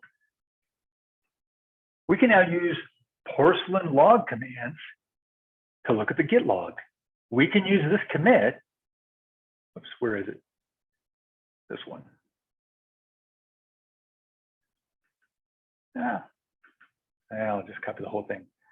We can use this commit to look at the log. And lo and behold, we've got a Git log. These are commits by hand. Here's the first one. Here's the second one. Here's the third one. Right? So we have now by hand created everything that Git does. Right? We've created the blobs, which actually have the content. We have the trees, which are the snapshots of the blobs that are at a particular, in our working directory at a particular time.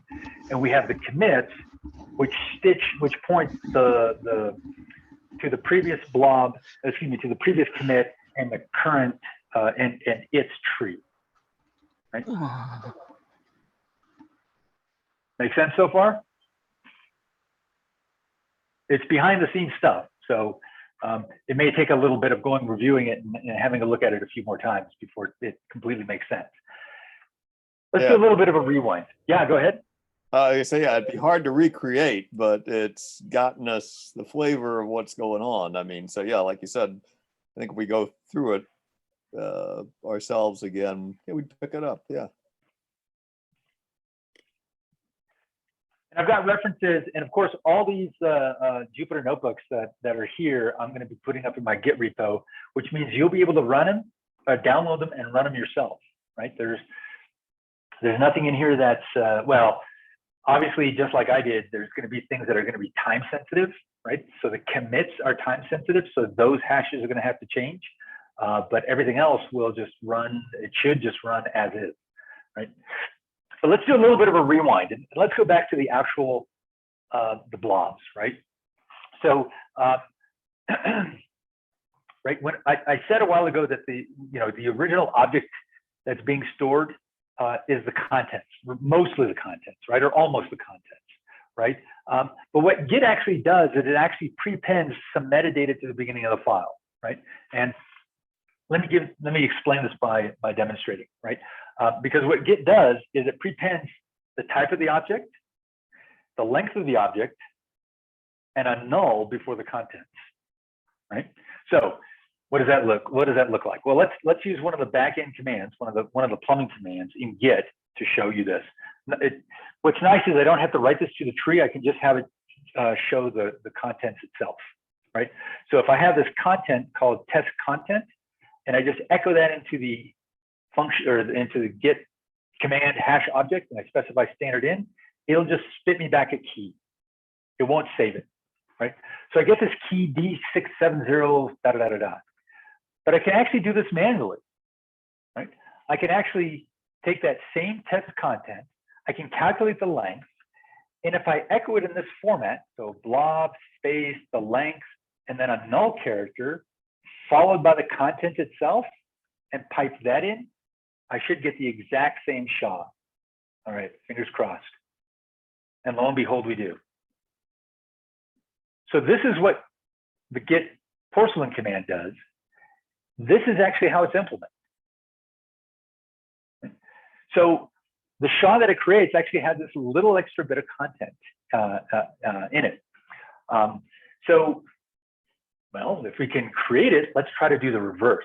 Let's do the opposite, right? Let's try to find a blob and then see the content itself. And that's what this does. This basically goes through recursively, looks for all the objects, tells me what type it is, and I can grep for the kind that is a blob, right? So we have 3 objects. Here they are. This is the SHA, and they're blobs, right? So I'm going to pick one. Obviously, one of these has, oh no, here it is, A5C19. That's the one I'm going to pick, and I'm going to prepend this little hex gobbledygook in order to trick gzip to compress it as a zlib file, right? So zlib is a particular compression library that Git uses, and you can trick gzip into using that library by prepending these hex codes, right? So we'll put that in front, we'll cat the file, we'll uncompress it, and the last thing is remember how we added a null object or a null, this guy right here, we added this null. I'm going to replace that null with a carriage return, right? So let's have a look at this. And there we go. Blob 13, this is the size, this is the length. If the type is a blob, if put in that /0 null character, and then this is the actual content itself, hello world, right? So this is how Git actually creates those blobs. Every single blob is prepended with a little bit of extra metadata of its type and its length. So that's how blobs and trees and commits and everything get added to to the file system, to the key value store. So remember, there are 4 objects. We've covered 3 of them. We've covered the blobs, the trees, and the commits. What we haven't covered is references. And that's the last one, and that's what we're going to talk about now, right? So if we look at references right now, there's nothing in there. I mean, there's a thing called heads and there's a thing called tags, but there's no files, right? So let's create a master branch, right? We're going to take the last commit that we had. Where's the last commit? Let's go back up here real quick. Our last commit. We're going to take that guy and we're going to add it here. And we're going to tell it to go into get refs heads master. And then we're going to look at our log. And now we can look, our log basically says, hey, look, here we go. I can now refer to it as the master branch, right? Here's the thing, don't do this. Use the plumbing commands. Yes, you can do this in a pinch and it's cool and stuff, but you know, use the plumbing commands, or even better, use the porcelain commands, right? All this gobbledygook that we're dealing with, Git abstracts it with the porcelain commands, right? For example, we can take this guy and we can simply do this. We can update the references, ref heads master, and now if we look at our Git log, it looks a lot nicer. It's added this, it's created colors, but in essence, it's the same thing, right? So you could do this, but the plumbing commands or the porcelain commands are much nicer to do stuff. So now the question is what is a branch? Well, after going through all this, what we see is that a branch is simply a reference to a commit object, right? So if this is our commit object, let's say the previous one, right? If we want to create a branch that points to the last object or the previous one, we can just say update references. We'll call it test, and now we have a test branch, right? If we want to look at it, we can actually look at one of the porcelain commands, branch, and we now have 2 branches. We have master, which is our current. We have a new one called test, right? And we did that using the backend commands. In essence, we have something that looks like this, right? We have 3 trees, each with a couple files, right? So the trees are a collection of files. The commits point to a tree and the previous commit, right? The parent commit. And the references, in this case, masters and test, point to individual commits. This is what Git is. This is the graph, right? This is a node, this is a node, this is a node, right? These are nodes, right? And all we have is a bunch of nodes pointing to other nodes. Any questions so far? And I'll kind of wrap up with the last few things on tags.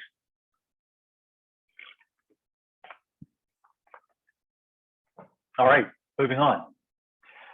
So the head is a special kind of tag. It basically tells you this is where I currently am. This is the current project that I'm working on, the current branch, and at the current location, right? So if we look at Git head right now, it says we are on master. If we do a checkout, we are on test, right? In fact, if we look at Git, if we cat the head file again, it now says ref heads test, right? But we can use one of the plumbing commands to query this as well. We can say symbolic ref heads, and it says ref heads test, right? And if we look at our branch now has an asterisk next to text, right? That is what we are currently, what is defined as what we are currently on, right?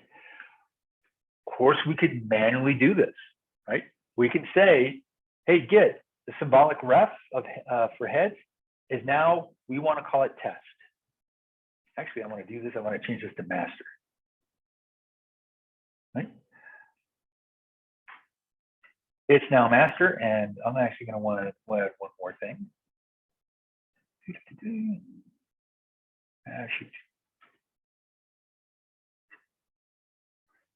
I'm going to add, whoops.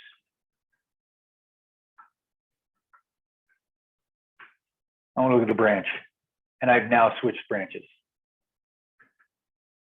Right? I basically have updated the heads file. There we go. Just say master. And now if I look at what branch am I on, I am now on the master branch. So let's talk briefly about tags. So there are basically two types of tags. There's the lightweight and the annotated. The lightweight tag, we basically say, get update reference, and we point it to the file that we want, and we give it a SHA. And let's see, which SHA do we want? We want this SHA.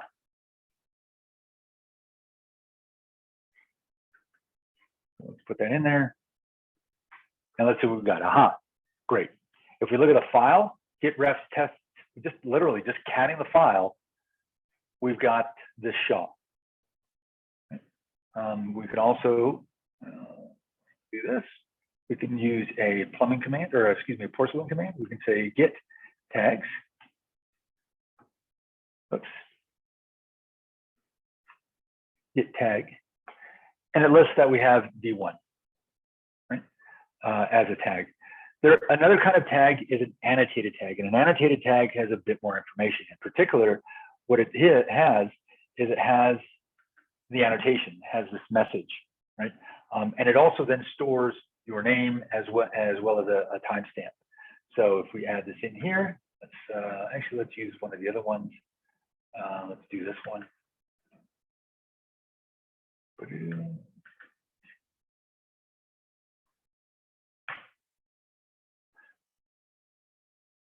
It actually goes and creates this file and puts the content in it. And the tag is that.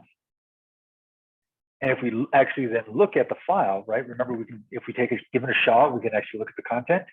This is the content. We now have this new object of type commit. Excuse me, a new object that the tag refers to. Right? It's a commit. It's tag v1, and it has your name as well as a timestamp. Right? So those are the two different types of tags. These are basically permanent pointers to different parts in the in your project, or excuse me, in your repo tree. Right? So you can specify, hey, version 1 points to this, and it will always point to that. Right? If you're working on a master or a branch, the head will always change, right? As you add more commits, it'll update where head is pointing to and what the latest references are.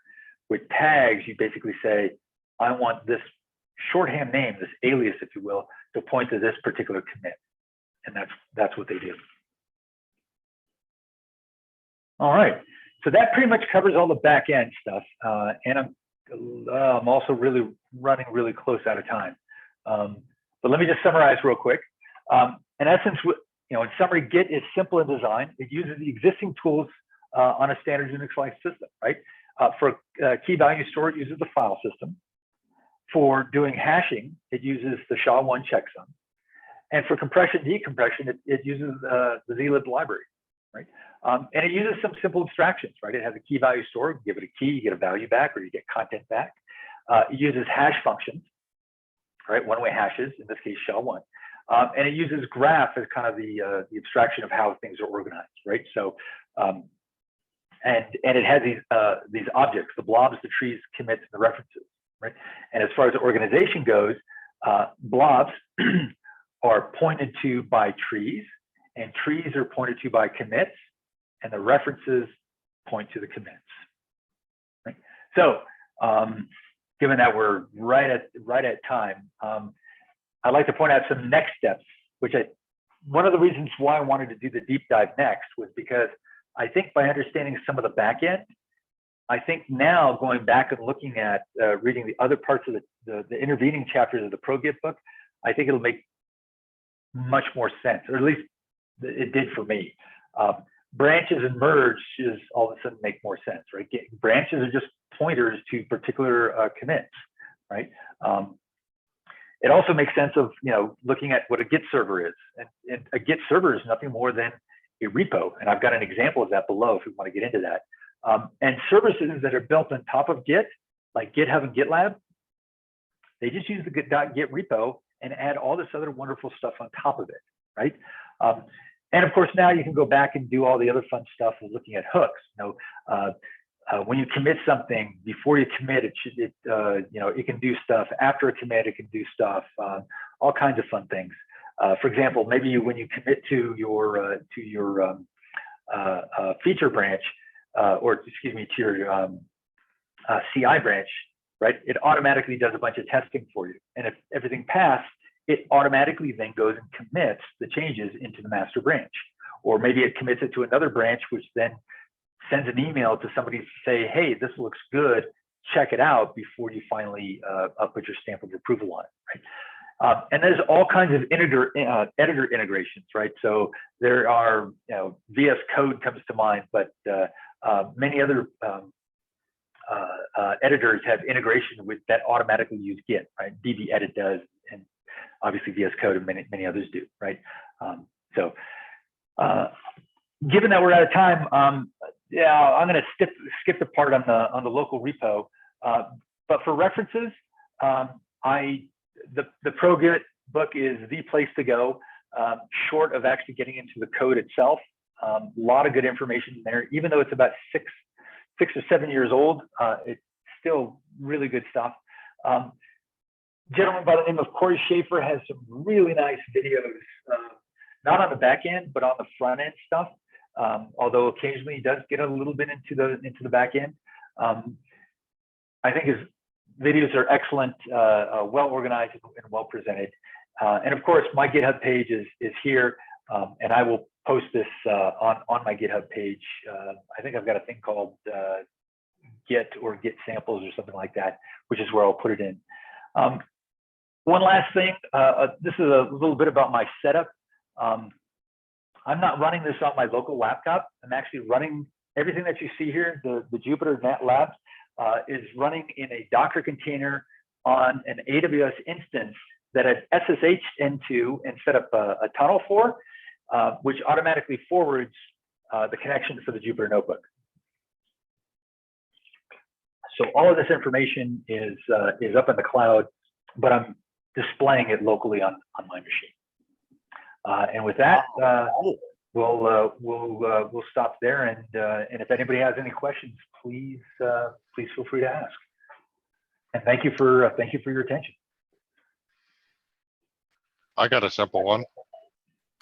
Yes, go ahead. You ever thought of setting up the link for Binder to start that up automatically? Or Binder Hub?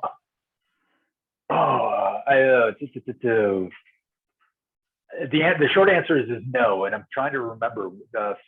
Refresh my memory. What is Binder? Binder is actually built to start up Jupyter notebooks on the fly. You don't actually even have to have an account. They'll, with a few minor tweaks to the environment. I don't know. Actually, let me try this because it's supposed to be able to eat that stuff fairly quickly and just deploy it. The short answer is no. I didn't think of Binder simply because I haven't used. Now that you're reminding me, I haven't used Binder in a long time. And one of the reasons why is because I have an account. I have accounts on both Google and Amazon and other places. And they actually have integrations or services to do exactly what you described. Amazon's service at the moment slips my mind, and I forgot how to do it, which is one of the reasons why I did it this way. Google has their AI notebooks, or at least that's what they were called the last time I checked. And I believe, yes, the Docker presentation that I gave, I used Google's AI notebooks to do exactly this. No, Binder is a good tool. And there are now several other companies or services, I don't know if they're companies or parts of companies, that also offer Jupyter notebooks to do this kind of stuff. And you're absolutely right. It's just, you fire it up and boom, you've got an environment. It's even, I think it's even better. I put a linked in chat to the test binder that I've been playing with. Basically, you click on the launch binder in the repos README, and binder will, without authentication, without anything else, it will spin it right up and let you start playing with Jupyter Notebook. Yeah. So you don't even have. Yeah, it's a nice service. There's no question about it. And it's, yeah, I highly recommend looking into it. In fact, one of the things, you know, kind of diverging on that is I was looking through the archive of SLUUG presentations, and I didn't see any on IPython or on Jupyter Notebooks. Did I miss them, or is that something that hasn't been brought up in the past? I don't think we've actually talked about Jupyter Notebooks. Interesting. Okay, fair enough. I mean, I've been playing around with them, but yeah, I agree. I don't think there's presentations on it. Especially with the fact that you have these 3 or 4 different services out there that will literally let if you set it up properly, you can have a layman poke a button and your development environment just spawns on a server instead of, I think Binder runs in Google Cloud or something like that. Yeah, I wouldn't be surprised. These things are happening so quickly, and Jupyter is a really cool. I mean, it's a wonderful tool. Oh, it is. It is. How do you use it, Tyler?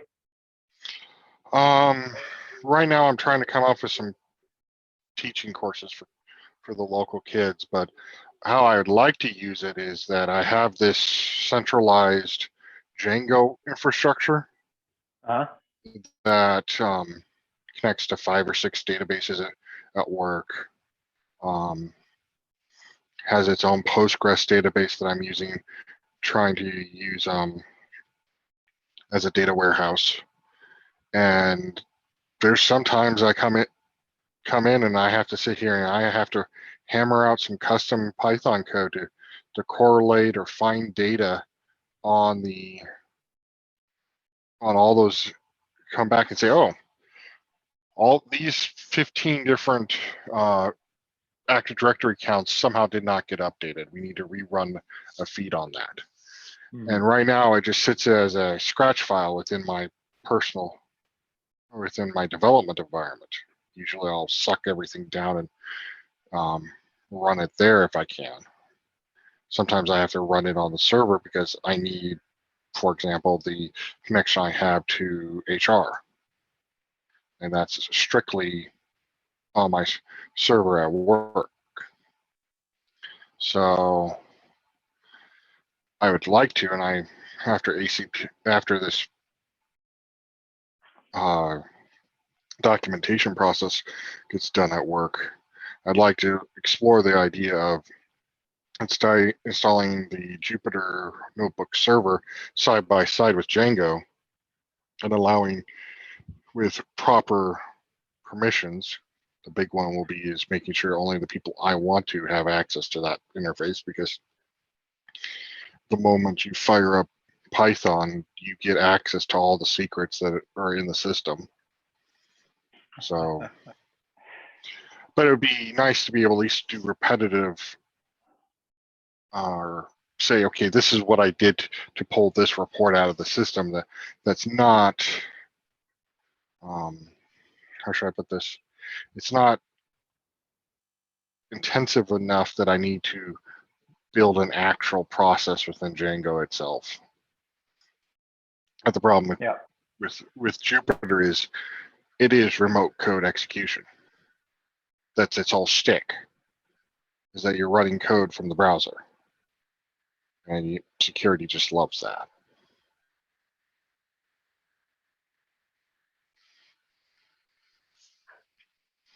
Yeah, it's, at least in the environment that or I would just say the context in which I've been running Jupyter Notebooks is, it's more of a development environment, right? You try things out, you put code in, and what's nice is you can go back and forth. You can also share your notebooks with other people. You can see exactly what they got and so forth, right?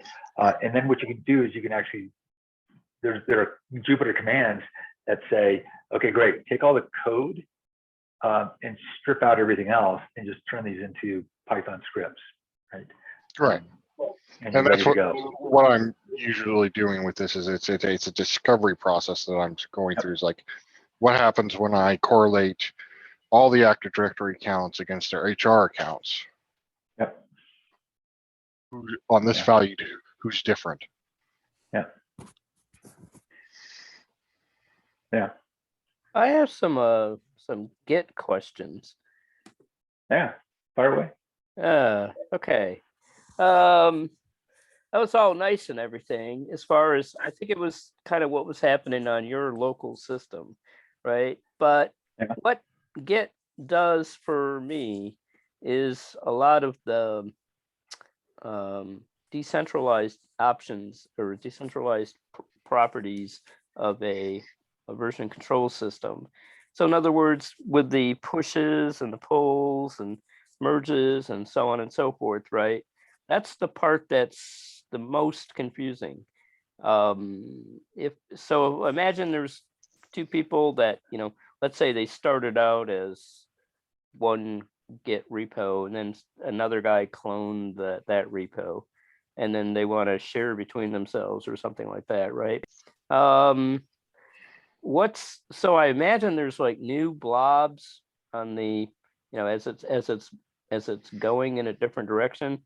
There's new blobs and new objects and new references and probably new trees too, right? And what happens with the, when you're doing the merge? Like, I'm assuming his poll is just like a fetch and a merge, right? So, so what's happening with the merge part? How does that, what is it looking at? Oh, good question. And Is hard that for me- part three? Is that going to be part three of your deep dive into Git? Sure, we can do that. But just to give you a hint, think about this. Let's imagine you've got well, actually, let me go back just a little bit. Let me see if I've got if on the screen, what I'm showing is in essence, what you can have is you can have a local remote, right? So if you simply take the .git folder and put it someplace else on your file system, right? And in this particular case, I'm just putting it into a repo folder, right? I can use the front end commands to basically, in essence, turn that folder into a repository, a remote repository, right? I can clone from it, I can pull from it, I can do all that stuff, right? So that's one point. The other point is that if you've got a repo, and let's say you've cloned your repo from mine, and then you've done a bunch of stuff to it, right? Let's imagine we're actually on the same file system, just to keep it a little bit easy, right? If you push, think about what a push is, right? In essence, what it's doing is it's got to copy those objects that it's created into the object folder, right? Now, will there be a collision of those objects? And the answer is probably not, right? I mean, for every object you've created, right? And when I say object, I mean it in the generic sense, right? The blobs or trees or commits, all of those are going to be unique to the changes that you've made, right? So I can literally take all of those objects and just copy them right into my folder, and they'll just be there, right? And now all I need to do is just update the references, right? Does that make sense? I mean, Except that the commits, for example, you've got the commits that have the pointers to the trees and then the pointers to the parent commit, and then so it's got to somehow resolve that. Right. Well, So you've got the thing where it does like, oh, it's going to do a fast forward. Oh, no, it's not going to do a fast forward. It's got to do recursive or whatever, right? So, like that's the part that's the mysterious part to me, because it's got to do a lot of checking, right, to resolve these commits. how you resolve merge conflicts.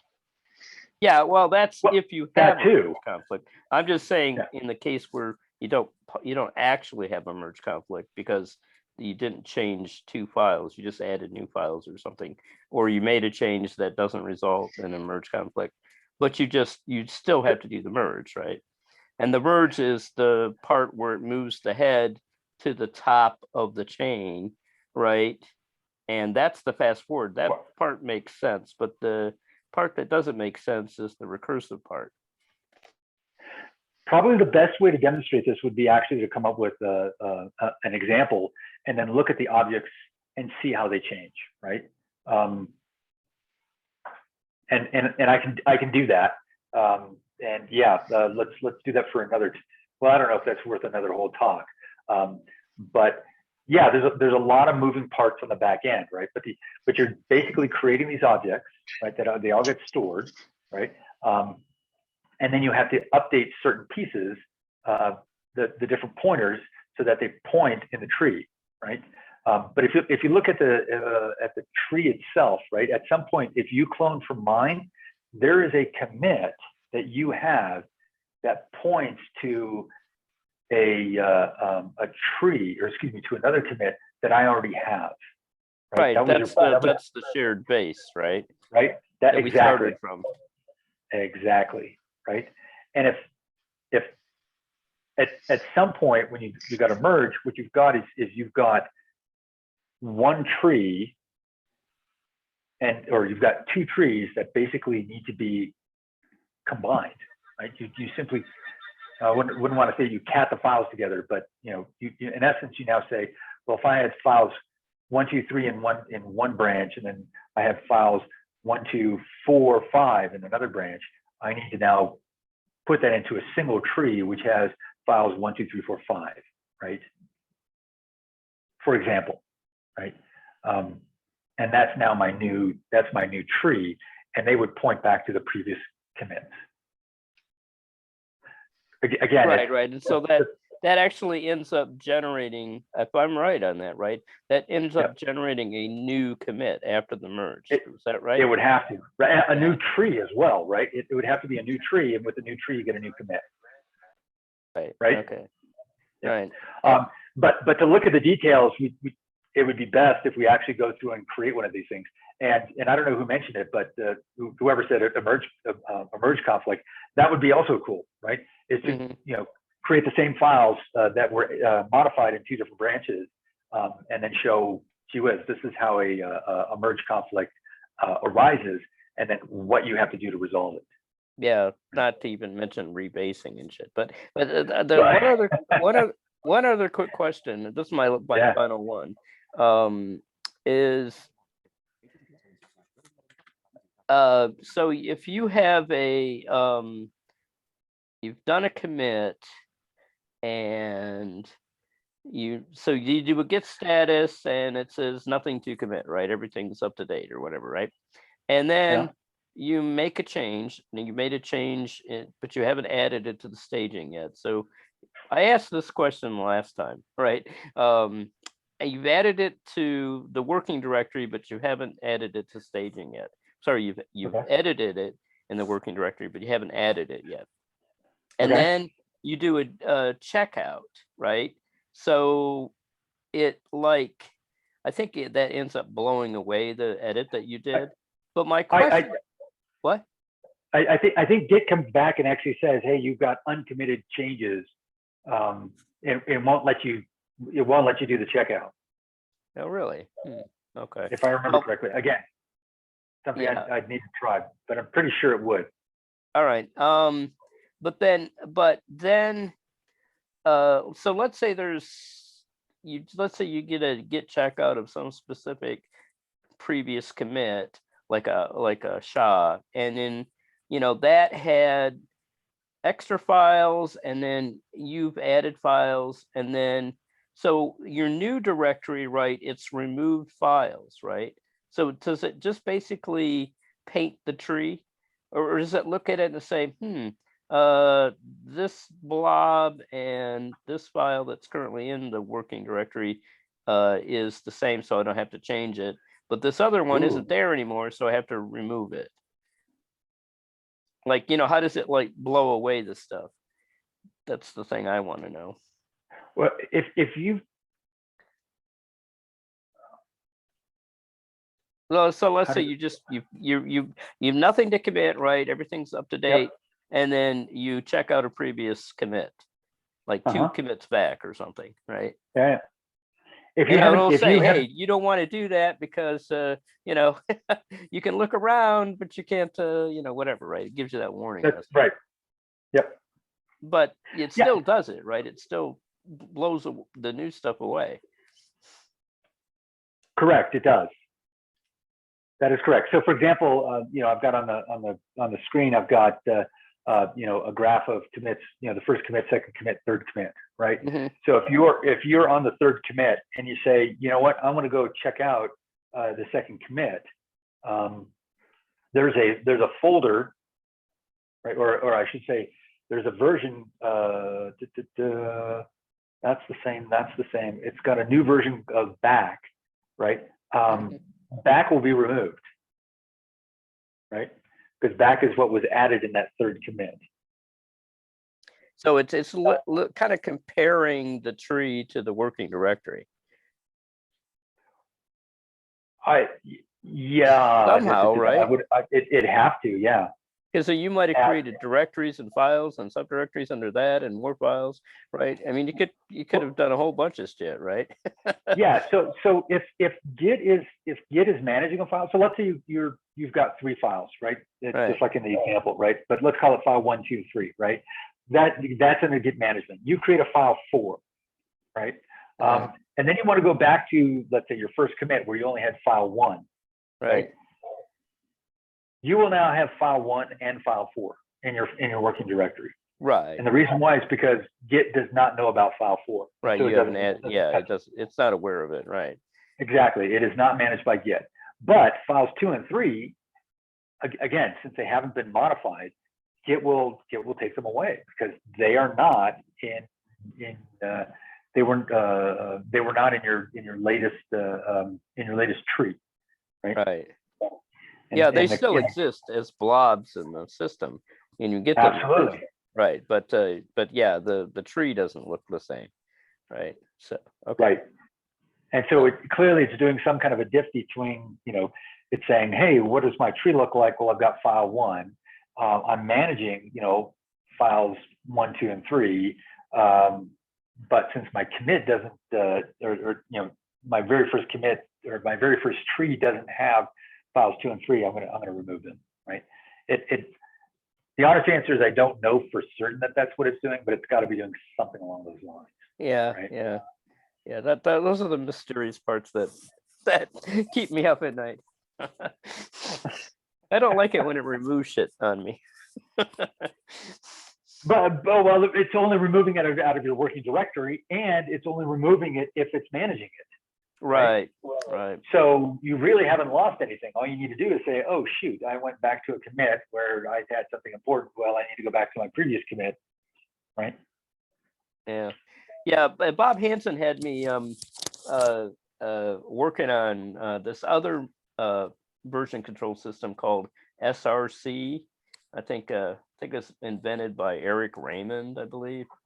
And so I was using that as kind of like a way to stash shit that I didn't need anymore, right? I didn't want polluting my development directory, but I wanted to keep it. And I didn't want it polluting my Git history either, right? So I just like use that SRC system, right? As kind of like, I have like a little sidecar kind of directory that's like the sibling directory of the wherever the .git is at. And then I just stash stuff in there because it was like, oh, it's removing it. No, I might want that someday. like some test script or something like that, right? Sure. And again, going back to the way Git is designed, the entire repo is that .git folder. So if you really want to make sure that you've got a backup of what's in that Git folder, just copy it. Mm-hmm. Just copy it to another folder. Just do an rsync.git and put it into another place. And then, you've got a backup of, you've got a snapshot of a Git repo. Yeah. What I generally do is I'm using my Raspberry Pi as my kind of backup manager. And so over there on an external SSD, I have bare Git things, and then I just push to those. You just use SSH to do that, right? So you just say. That's right. Yeah. So and like I said, I've got this last little slide here that shows about a local remote. Oops. And I just do it in another folder on the file system itself. But the process is exactly the same if you want to put it on SSH or anywhere else, right? So gets pretty sharp about that. Everything it needs is in that .git folder, right? Yep. All the objects, all the references, everything.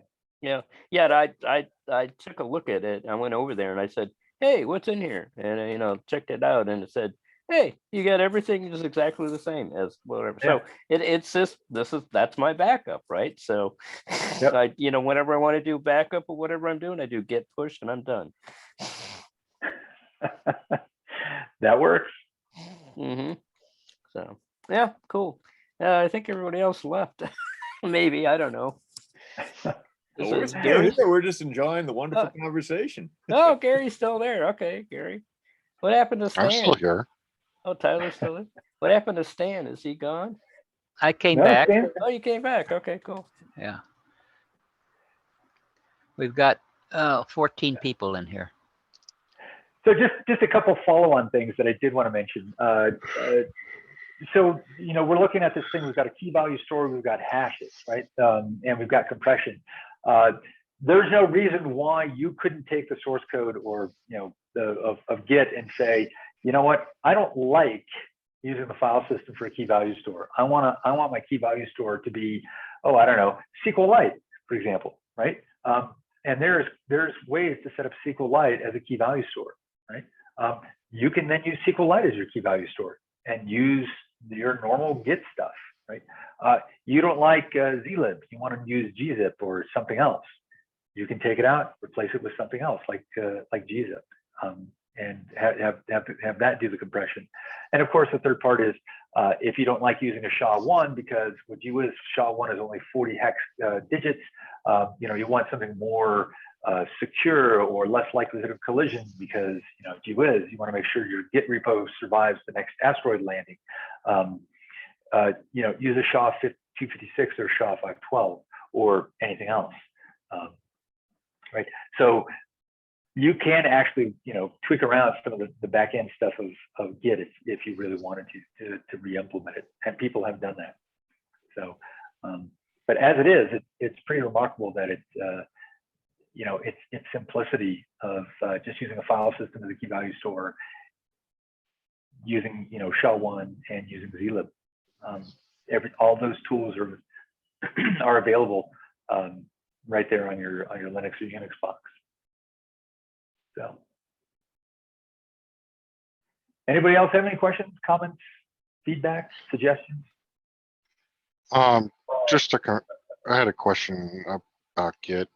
Rebase is when you want to tell it to completely purge the local files and reset it to what's in the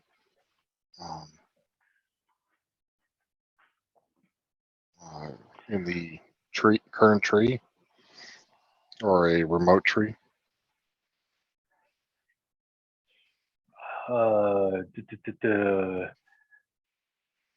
If you've got,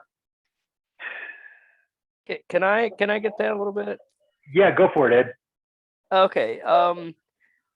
Let's take it from the standpoint of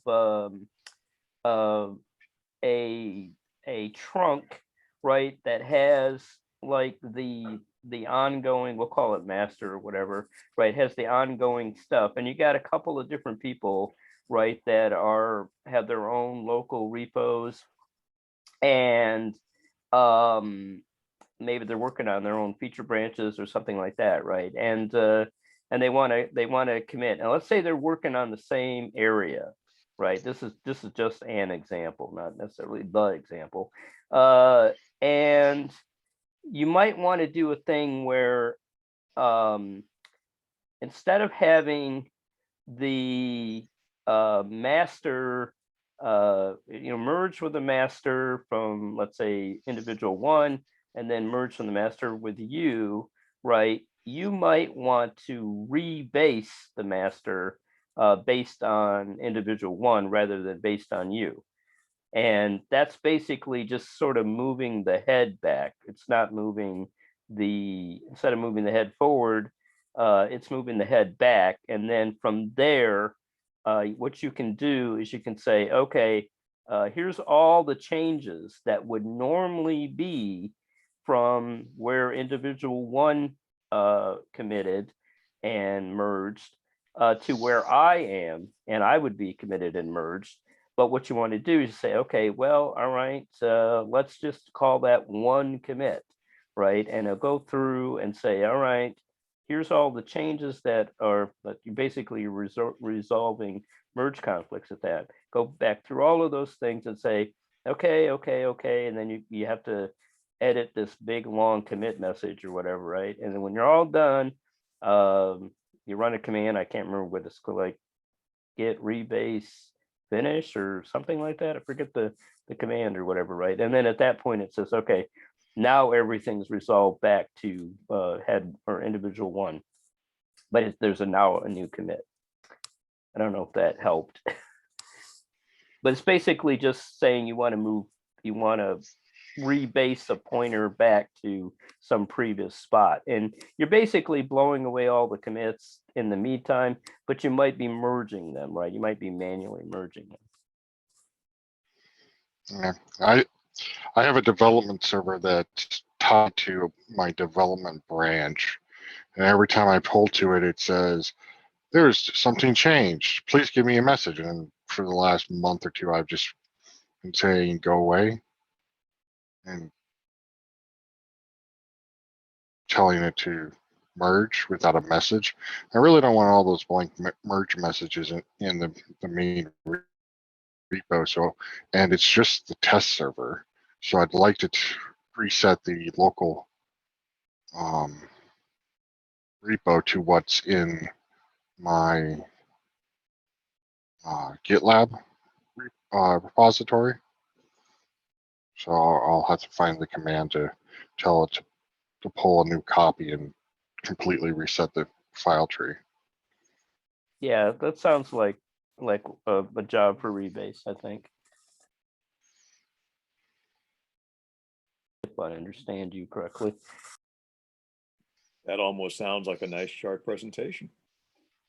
The unfortunate part is it's actually, at least for me, challenging to go through and explain a lot of the concepts without a blackboard or a whiteboard rather, and drawing circles and lines with arrows to explain to you. At least for me it is.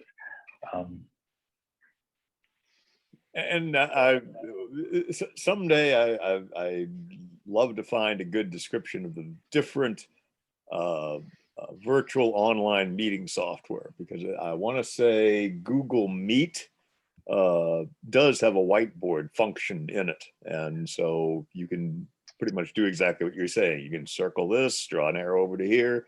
You just need a tablet. Yeah. Yeah, and for me, all I need is what do they call it? An overhead camera, and then I'll share my screen. And then I got a piece of paper and a pen. So one day I'll get that rig set up. I have that rig. Do you really? Yeah, I bought the Caesar book scanner to scan some of my grandparents' stuff. And it will also double as a because basically it's just a camera pointed at the desk. Right. I actually set it up last week to show what was happening on the screen because that was the dead simplest way of doing that. Yeah. Can you Thanks for guys drawing do- on my screen. I'll just show you, you can do it in Zoom. You know, if you want to draw on it, Zoom's got the annotation. It's primitive, but you can write on it. So yeah, if you have a tablet like a Surface tablet, you could probably get the pen out and then annotate there, but you know, something to try another day. Yeah. Don't know where my Probably pen went. anything with a touch screen and a stylus. Yeah, Right. something to try. Yeah, definitely something to try next time. But I to be honest, I really like the overhead camera with a piece of paper and a pen. Oh yeah, that's the dead simple Yeah. way of doing things. But Right. that really sounds like my master's class when I was working at TI in 1977. Dang, I wasn't even born yet. Yeah, I was working at the complex in Sherman, Texas, 70 miles north of Dallas, but the classes were in Dallas. So we had remote classes back then. It was a video camera and an overhead camera on his tablet. If I People don't remember- really realize how young Robert Citek is. I found out a couple of months ago, and I was shocked. Some people call me a millennial, but even that isn't quite accurate. So who added the squiggles to your presentation? I stepped away for a moment. I think Lee did. Yeah, it's called annotate, and there's a whole pop-up that comes up once you click the annotate mode. You can save That's what I it. was thinking. I was thinking that, I mean, that Zoom has its own whiteboard Oh. built in. Yeah, you can undo it. You can redo it. You can erase it. You can do. So who's doing, a minute, is Lee annotating Robert's desktop? Yeah, Anybody can. and so am I. Oh, anybody can. Yeah, right in the middle of my presentation, you can mess things up. Right, so I can jump in here and say, me too. Yeah, exactly. Yeah. You guys realize that now we're gonna have to live with this for months. Oh no, now it's a new Stan's way still of recording new- the session. a new way of heckling the presenter. That's right. James gonna need to figure out how to disable that.